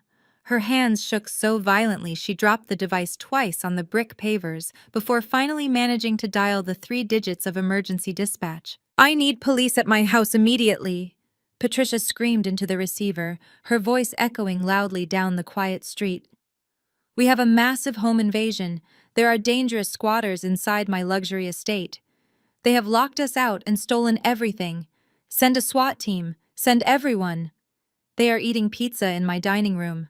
Richard grabbed his own hair in sheer panic, realizing Patricia was actively filing a false police report, but he was completely powerless to stop her manic spiral. Cameron remained frozen on the meticulously trimmed lawn. His knees buckled, and he collapsed onto the grass, clutching his dead cell phone to his chest. He was completely trapped in his own private nightmare, replaying the federal investigators' terrifying threats over and over in his mind. Courtney leaned against the trunk of the dented rideshare vehicle, crossing her arms and watching the entire spectacle with a cold, twisted grin. She loudly announced that she hoped the police arrested all of them so she could finally get a peaceful night of sleep. The suffocating Florida heat beat down on the driveway as the minutes ticked by. The upscale 55-plus community was usually a haven of absolute silence and enforced tranquility. Now front doors up and down the street began to slowly open. Wealthy retirees in expensive golf attire stepped out onto their manicured lawns, drawn by the sound of Patricia's relentless shrieking. They murmured to one another, pointing directly at the sunburned, disheveled family, causing a massive public disturbance. Richard tried to offer a pathetic, reassuring wave to a man he had previously bragged to at the country club, but the neighbor simply turned his back and walked inside. The social death Richard feared more than anything else was happening right in front of his eyes. The distant wail of sirens pierced the humid afternoon air. The sound grew rapidly louder until 2 large police cruisers turned sharply onto the street. Their red and blue emergency lights flashed brilliantly against the manicured palm trees. The heavy vehicles aggressively jumped the curb and skidded to a halt directly in the sweeping, circular driveway, blocking the cheap rideshare sedan from leaving. 4 uniformed officers jumped out of the cruisers instantly. Their hands hovered cautiously over their duty belts, reacting to the high-priority home invasion dispatch Patricia had maliciously fabricated. The lead officer, a tall, broad-shouldered man with a stern expression, commanded everyone to step away from the front entrance. Patricia immediately ran toward him, waving her arms frantically and pointing at the custom glass doors. "Arrest them!" she wailed, her voice hoarse and broken. Break the door down and drag them out in handcuffs. They are stealing my retirement home. They stole all my designer furniture. The officer held up a hand instructing her to remain silent while his partner approached the front entrance. Before the second officer could even knock, the heavy front door swung smoothly open. Harrison stepped out onto the porch. He was no longer wearing his sharp charcoal corporate suit. He was dressed in casual weekend clothes, holding a half-eaten slice of pepperoni pizza in his left hand. He looked completely unbothered by the flashing police lights and the hysterical woman screaming on his lawn. He simply looked deeply annoyed that his family dinner had been interrupted by neighborhood lunatics. The lead officer stepped forward and asked Harrison to identify himself and explain his legal right to occupy the residence. Harrison did not raise his voice. He did not act defensive. He calmly reached into his back pocket, pulled out his leather wallet, and handed his state identification to the officer. "I am the legal owner of this property," Harrison stated, his voice carrying the absolute unshakable confidence of a man who dealt in million-dollar corporate acquisitions daily. "I purchased this estate in a pure cash transaction. We formally closed yesterday morning. My firm holds the absolute clean title, and we took immediate possession of the asset." Patricia let out a guttural sound of pure denial. She lunged forward, trying to push past the police officers to get to Harrison. "He is lying," she screamed, spitting the words out with toxic venom. "My daughter bought this house for me. It belongs to us. He is a criminal squatter." Harrison sighed heavily, taking a slow bite of his pizza. He turned his head and called back into the house, asking his wife to bring his leather briefcase to the door. A moment later, the woman with the messy bun stepped out and handed him a thick manila folder.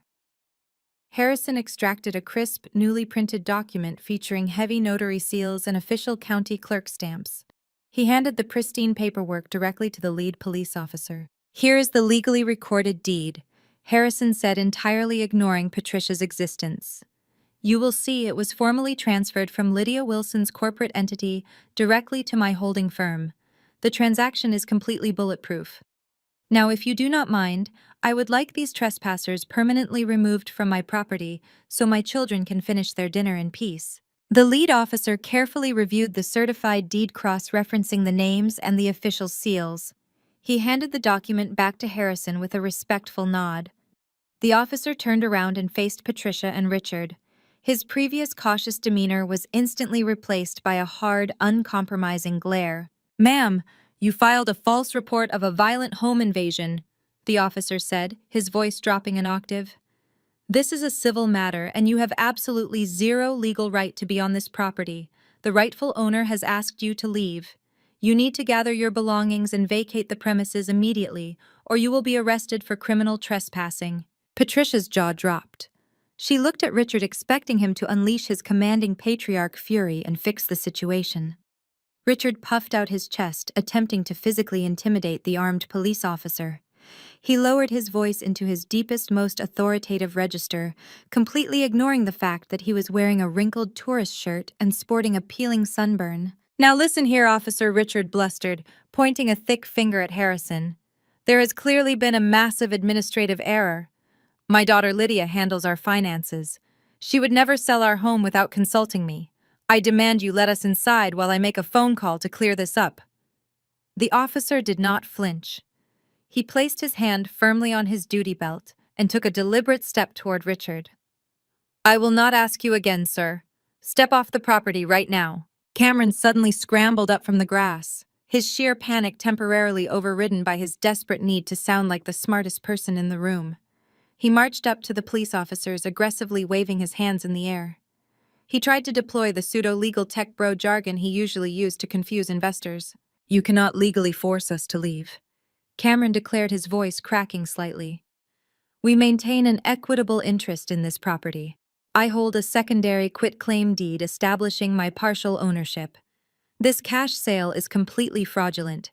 You have to honor our squatters' rights until a federal judge reviews the title chain." The lead officer looked at Cameron like he was a complete idiot. "Squatters' rights do not apply to people standing in a driveway with luggage," the officer stated bluntly. And if you are claiming to hold a secondary deed to a property that was just legally sold free and clear, I highly suggest you contact a lawyer instead of arguing with the police. Now move. Cameron opened his mouth to argue further, but a sudden sound cut through the heavy, humid air. The distinct low hum of a high-end luxury engine echoed down the street.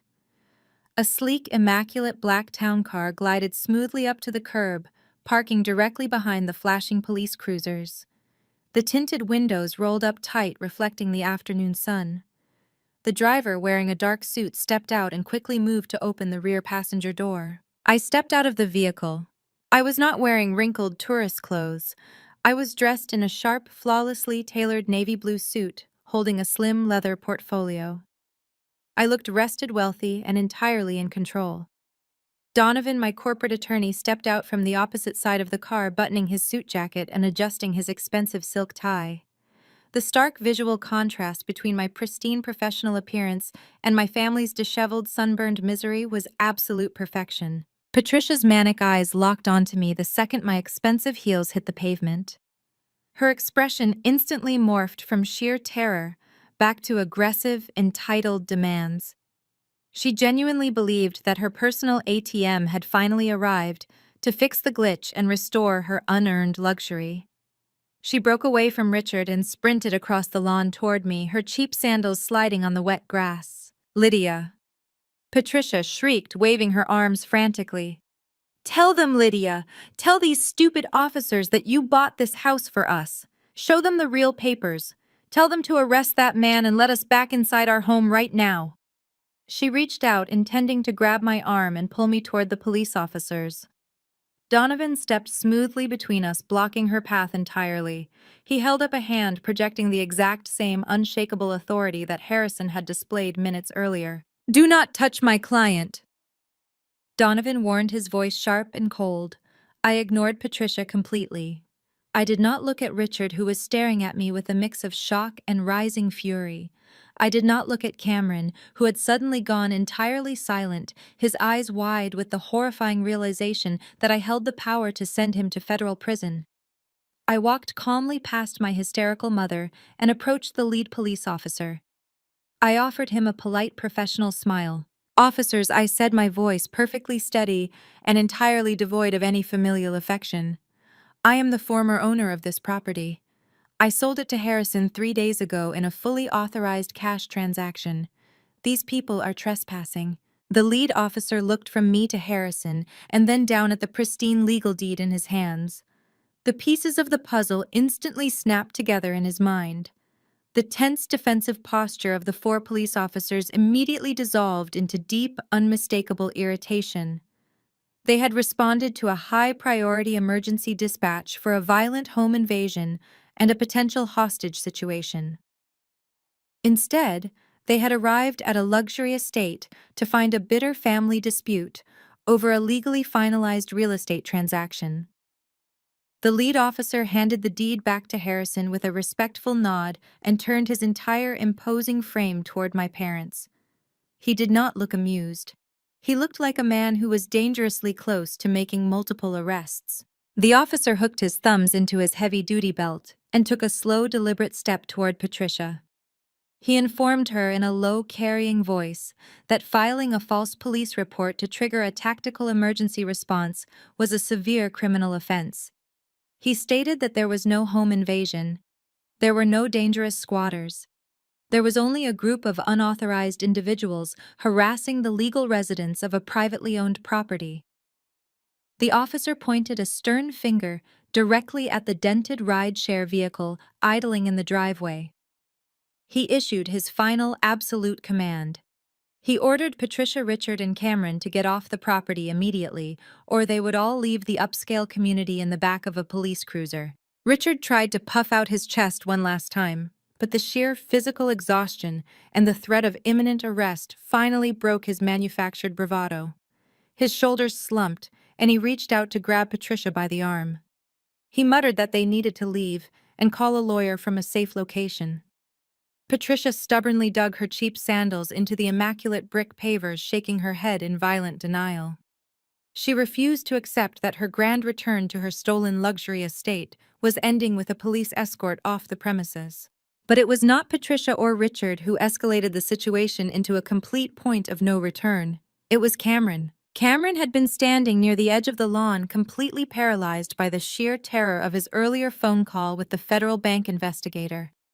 His mind was a frantic, swirling vortex of locked bank accounts, wire fraud charges, and the terrifying prospect of a federal indictment. When he saw the police officers shifting their hands toward their handcuffs to enforce the trespassing order, his fragile golden child facade entirely, violently shattered. His panic-overridden brain made a disastrous miscalculation. He genuinely believed the officers were not just there to escort them off the driveway, but were actively preparing to arrest him for the forged quitclaim deed and the fraudulent home equity loan. The sheer pressure of the collapsing lies finally broke him. Cameron scrambled backward, his eyes wide and completely unhinged. He threw his hands up in the air in a gesture of absolute surrender and began screaming at the top of his lungs. He did not try to defend his family. He did not try to maintain the wealthy tech visionary persona he had cultivated for a decade. He turned into a terrified, cornered animal and immediately threw his own mother directly to the wolves to save his own skin. "I did not forge the deed," Cameron screamed, his voice cracking with pure hysterical panic. He pointed a trembling finger directly at Patricia's face. "She made me do it. She told me to sign the papers. My mom told me Lydia owed us the house. It was entirely her idea. I did not want to do it, but she promised me it was legal. She said she had verbal authorization. She made me create the corporate documents. I am just a victim in this." The absolute silence that fell over the driveway was staggering. Even the police officers froze momentarily, stunned by the sudden, unsolicited confession to major financial crimes. Patricia stood completely paralyzed. The deep red sunburn on her face seemed to drain away, leaving her a sickly pale color. She stared at her favorite child, her absolute golden boy, the son she had protected, bailed out, and worshipped her entire life.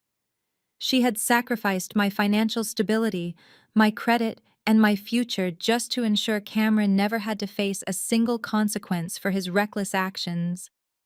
Now, the very second he faced actual severe legal jeopardy, he did not hesitate to publicly declare her the mastermind of a federal fraud ring.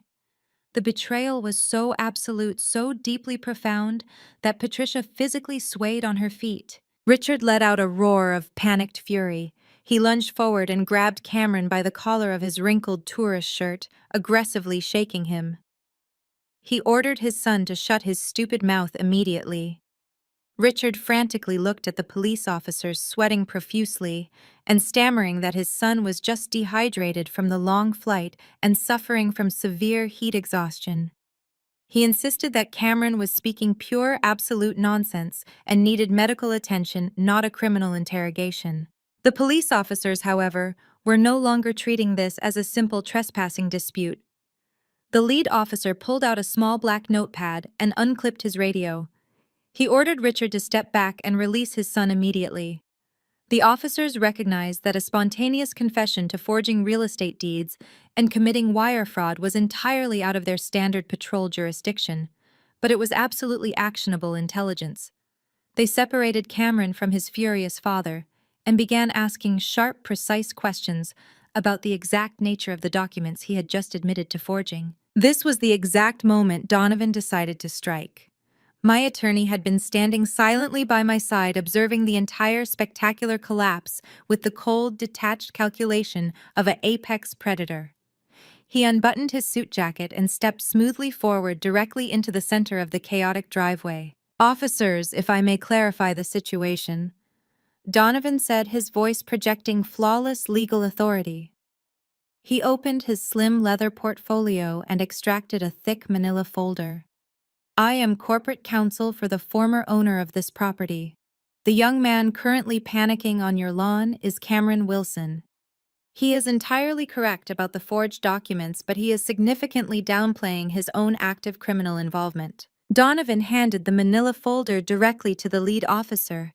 The officer opened it and his eyes widened as he scanned the top document. Inside that folder is a sworn, legally binding affidavit from Marcus Thorne, the owner of Apex Luxury Pools and Spas, Donovan stated clearly, ensuring his voice carried across the driveway to where the neighborhood residents were standing on their lawns watching the spectacle.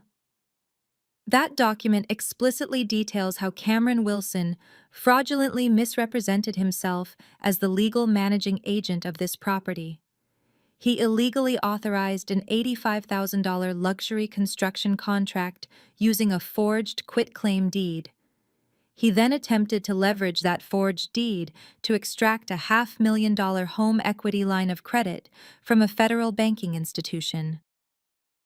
My client discovered the fraud halted the illegal construction and personally paid the contractor to clear the title so this estate could be legally sold to its current rightful owner. Cameron let out a pathetic whimpering sound. Courtney, who was still leaning against the dented rideshare vehicle, let out a sharp gasp of pure disgust. She grabbed her 2 plastic garbage bags of belongings, turned her back on her husband, and began rapidly walking down the sidewalk, entirely abandoning him to his fate.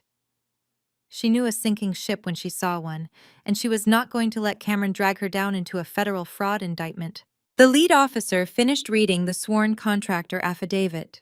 He closed the folder and looked directly at Cameron.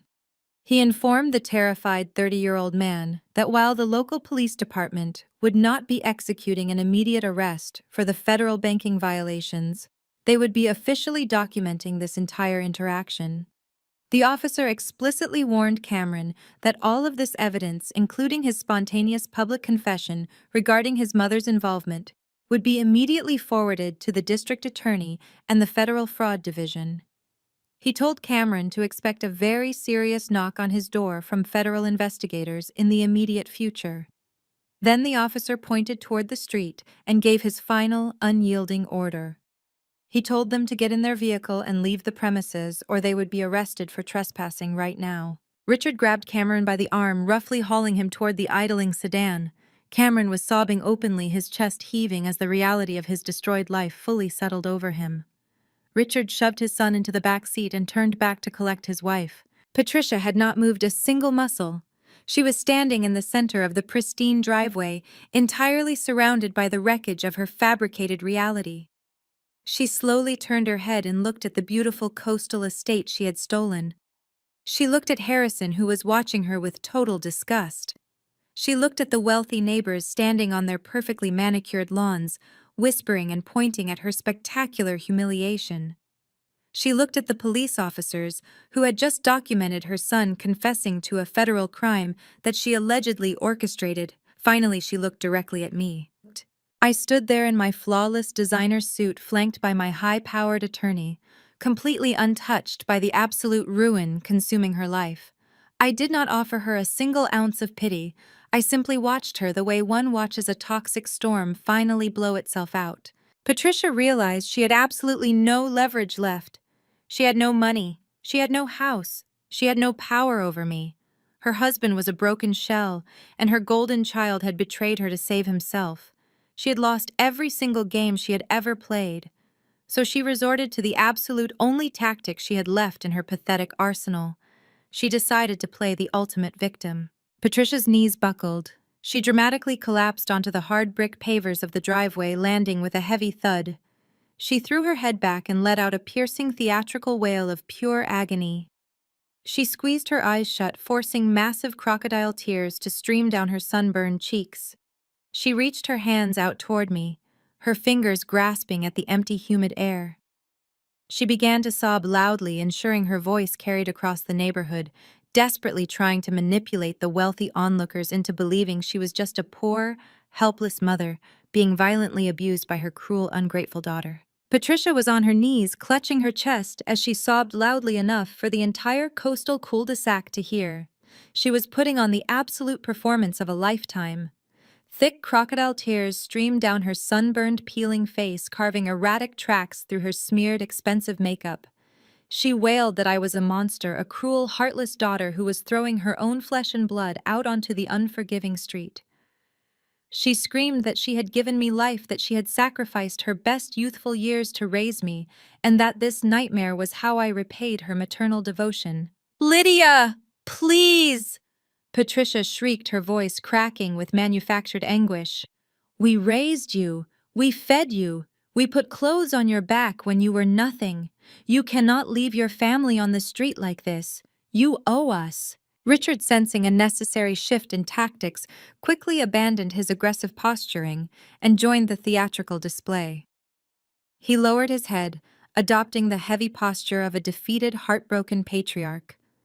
He pleaded with me to remember the good times, insisting that family sticks together through thick and thin, no matter the circumstances. He begged me to call off the police, promising that we could sit down inside the house as a reasonable family and work out a mutually beneficial financial arrangement. I looked down at the woman kneeling on the brick pavers and the man standing beside her. They were desperately trying to weaponize the gazes of the wealthy neighbors who were still watching the spectacle from their manicured lawns. They wanted the crowd to see an ungrateful, wealthy daughter abusing her destitute, loving parents. But the crowd was not buying the unhinged performance, and neither was I. When Patricia screamed that they had fed me and raised me, a bitter memory flashed vividly through my mind. I remembered being 19 years old, working double shifts at a greasy local diner to pay for my basic community college classes, because Richard and Patricia had secretly drained my childhood savings account to fund Cameron's first failed tech startup. I remembered coming home physically exhausted, only to find the kitchen cabinets padlocked because Patricia did not want me eating the expensive organic groceries she had specifically purchased for her golden boy. I remembered the freezing winter nights in my unheated attic bedroom, listening to them downstairs popping imported champagne to celebrate Cameron's imaginary corporate milestones. They had not raised me. I had survived them. I had clawed my way out of their toxic, suffocating household, built a booming commercial staging business from absolutely nothing, and secured my own financial independence while they actively tried to sabotage my success at every turn. I did not flinch. I did not offer a single ounce of sympathy or hesitation. I maintained my perfectly composed posture, my face a mask of absolute chilling indifference. I stepped forward, my designer heels clicking sharply against the pavement. The crisp sound cut through Patricia's hysterical sobbing like a knife. I stopped exactly 2 feet away from her kneeling form. I slowly opened my leather designer bag. I reached inside and retrieved 2 specific items. The first was a single dull brass key attached to a cheap, bright yellow plastic keychain. The second was a crisp, freshly printed $100 bill. I held them out for a brief moment, letting the bright Florida sunlight catch the metal and the paper, ensuring Patricia saw exactly what I was holding in my hand. Then I simply opened my fingers and let them drop. The brass key hit the brick driveway with a sharp metallic clink. The $100 bill fluttered down, landing right next to Patricia's trembling knees. "Here is the key to your storage unit," I stated, my voice completely devoid of emotion, echoing clearly across the quiet driveway. "It is Unit 402 at the industrial park on the edge of town. I paid the $90 monthly fee through the end of the current month. All of your junk mail, your past due credit card statements, and the few cheap belongings you left behind are sitting inside that concrete box." Patricia stopped sobbing mid-breath. She stared at the cheap brass key and the single $100 bill on the ground as if they were venomous snakes. "And here is $100, I continued, gesturing to the cash on the bricks. "That will cover the cost of an extra-large Uber to transport you, your husband, your criminal son, and your luggage to the storage facility. After today, you are entirely on your own. Do not ever contact me again." Before Patricia could even process the sheer brutality of my statement, a new vehicle pulled rapidly into the driveway. It was an unmarked dark gray sedan. A man in a plain suit stepped out, flashing a gold badge clipped to his belt. The patrol officers had radioed for a financial crimes detective the exact moment Cameron had spontaneously confessed to wire fraud and real estate forgery. The detective walked over to the lead officer, exchanging a few quiet, urgent words before turning his attention to the chaotic scene unfolding on the lawn. I turned away from my parents and walked directly toward the newly arrived detective. Donovan matched my stride, remaining a silent, intimidating presence at my shoulder. The detective introduced himself as Detective Miller, casting a wary professional glance at Patricia, who was still kneeling on the ground in stunned, absolute silence. "Detective Miller," I said smoothly, extending my hand. "My name is Lydia Wilson. I believe I have some critical information that will greatly expedite your current investigation into Cameron Wilson's real estate fraud." I opened my leather portfolio and pulled out a thick, heavily bound manila folder. It was over 2 inches thick, packed with meticulously organized documents, highlighted bank statements, and notarized financial logs. I had spent years quietly and methodically compiling this specific file, waiting patiently for the exact right moment to deploy it. By the way, I said, handing the heavy folder directly to the detective, "I would also like to officially file a comprehensive police report for long-term identity theft and grand financial fraud against my parents, Richard and Patricia Wilson." Richard let out a strangled, pathetic gasp. He took a stumbling step backward, his face turning an ashen, sickly white. "The 12 years of certified bank records showing my parents stealing my identity to fund his failed businesses are all in there," I explained, tapping the heavy cover of the folder. "When I was 22 years old, I discovered that Richard and Patricia had illegally opened 6 different high-limit credit cards using my social security number. They forged my signature on the applications. They maxed out every single card to purchase luxury vehicles and fund Cameron's disastrous early cryptocurrency ventures. When the businesses inevitably collapsed, they defaulted on the massive debt and completely destroyed my credit score. I spent my entire 20s living in cheap, dangerous apartments, unable to secure a basic car loan, while I fought tooth and nail to repair the absolute financial ruin they caused." I paused, ensuring my voice carried perfectly to where my parents were standing paralyzed in the sun. They thought they got away with it because the statute of limitations on the original credit card fraud had expired. However, what they do not know is that I recently uncovered their secondary active fraud network. Inside that folder, you will find absolute proof that they are currently using my stolen social security number to maintain hidden offshore bank accounts in the Cayman Islands to hide their remaining assets from the IRS. You will also find documentation proving they routinely committed tax fraud by attempting to claim my staging business revenue as their own corporate income. Detective Miller opened the thick folder. He flipped through the first few pages, his eyes widening dramatically as he took in the sheer volume and immaculate organization of the hard evidence. He saw the certified bank transfers, the highlighted IP addresses, tracing the fraudulent applications directly back to Richard's home computer, and the official IRS tax transcripts proving the income manipulation. This was not a messy, complicated family dispute that would require months of tedious, difficult investigation. This was a perfectly packaged, undeniable criminal case wrapped up with a neat little bow. The detective snapped the folder shut. He looked at me with a profound mixture of professional respect and absolute astonishment. He nodded once, acknowledging the devastating power of the weapon I had just handed him. Detective Miller turned around and signaled to the 2 uniformed patrol officers. The officers immediately adjusted their tactical stances and began moving purposefully toward my parents. "Richard and Patricia Wilson," the detective called out, his voice cutting through the humid afternoon air with absolute authority. "I need you both to step away from the property and walk toward the cruiser. We are going to the precinct for extensive questioning regarding identity theft, wire fraud, and federal tax evasion. Cameron Wilson, you are coming with us as well." Richard's knees completely buckled. He grabbed the side of the police cruiser to keep himself from collapsing onto the burning pavement. He looked absolutely pathetic, a broken, defeated old man who had finally run out of lies to tell. Patricia remained frozen on her knees, staring blankly at the yellow plastic keychain resting on the brick driveway. She did not scream. She did not cry. Her mind had completely short-circuited, unable to process the absolute total destruction of her fabricated life. Cameron began hyperventilating again, blabbering incoherently about how he was just a victim, but the officers ignored his pathetic whining.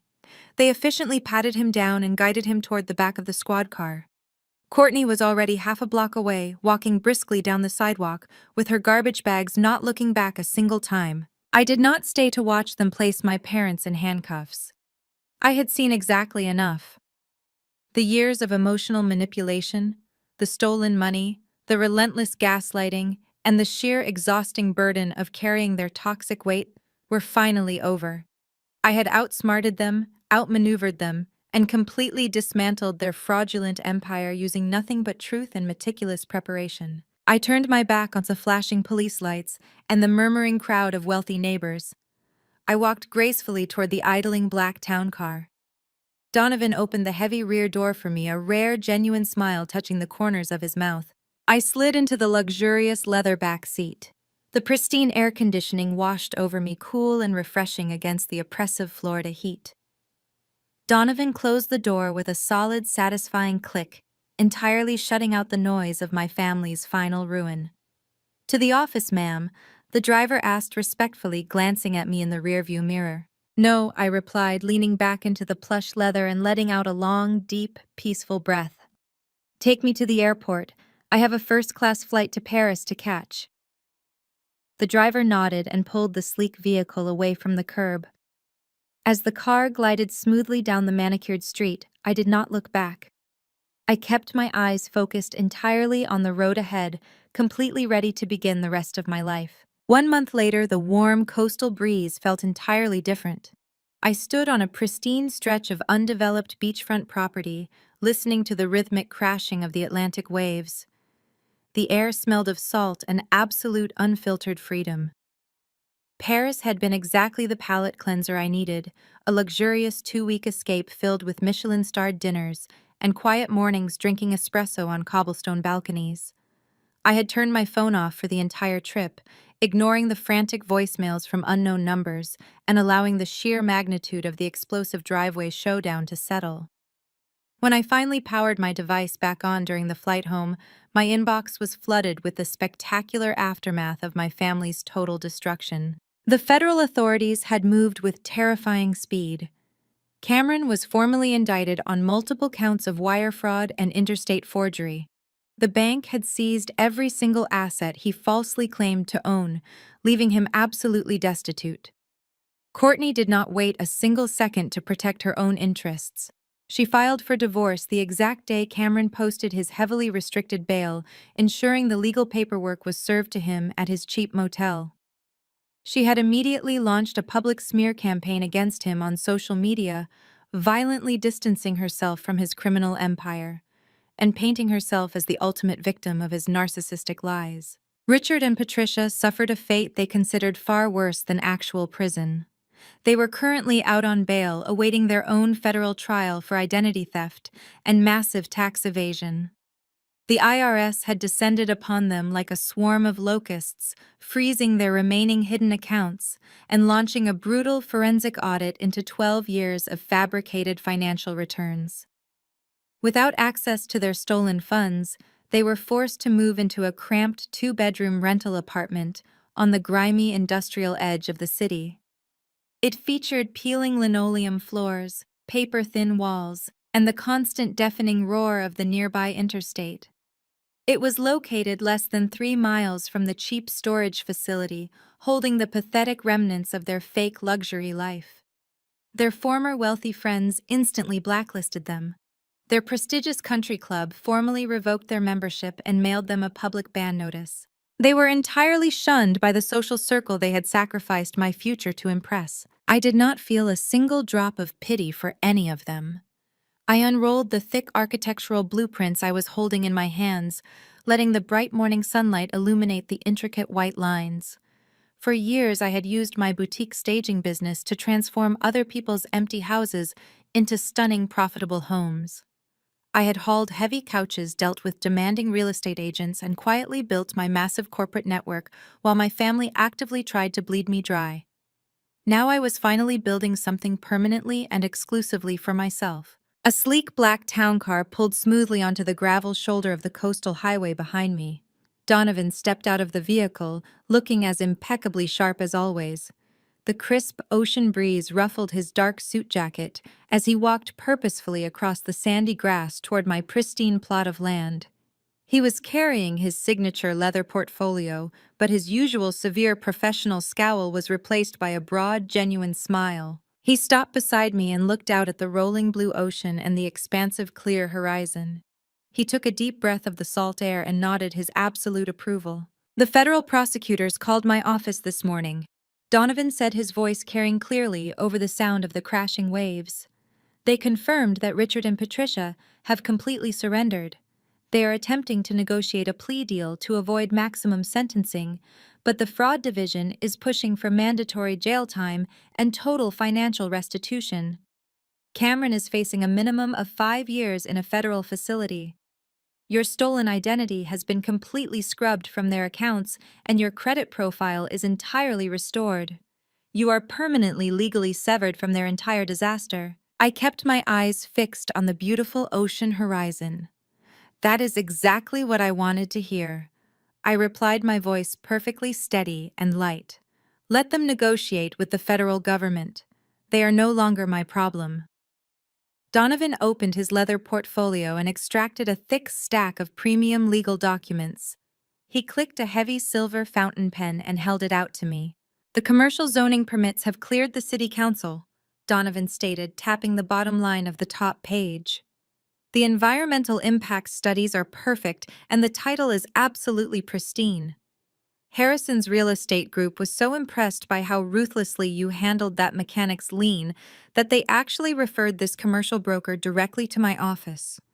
The $1.3 million from the cash sale of your parents' former estate is sitting safely in the escrow account, ready to be deployed. I took the heavy silver pen from his hand.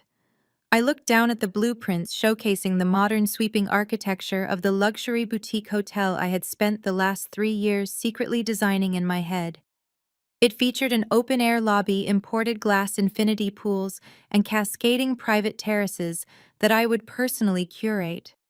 I had the capital, I had the industry connections, and I finally had the absolute freedom to execute my ultimate vision. I signed my name on the final commercial lease agreement with bold, decisive strokes.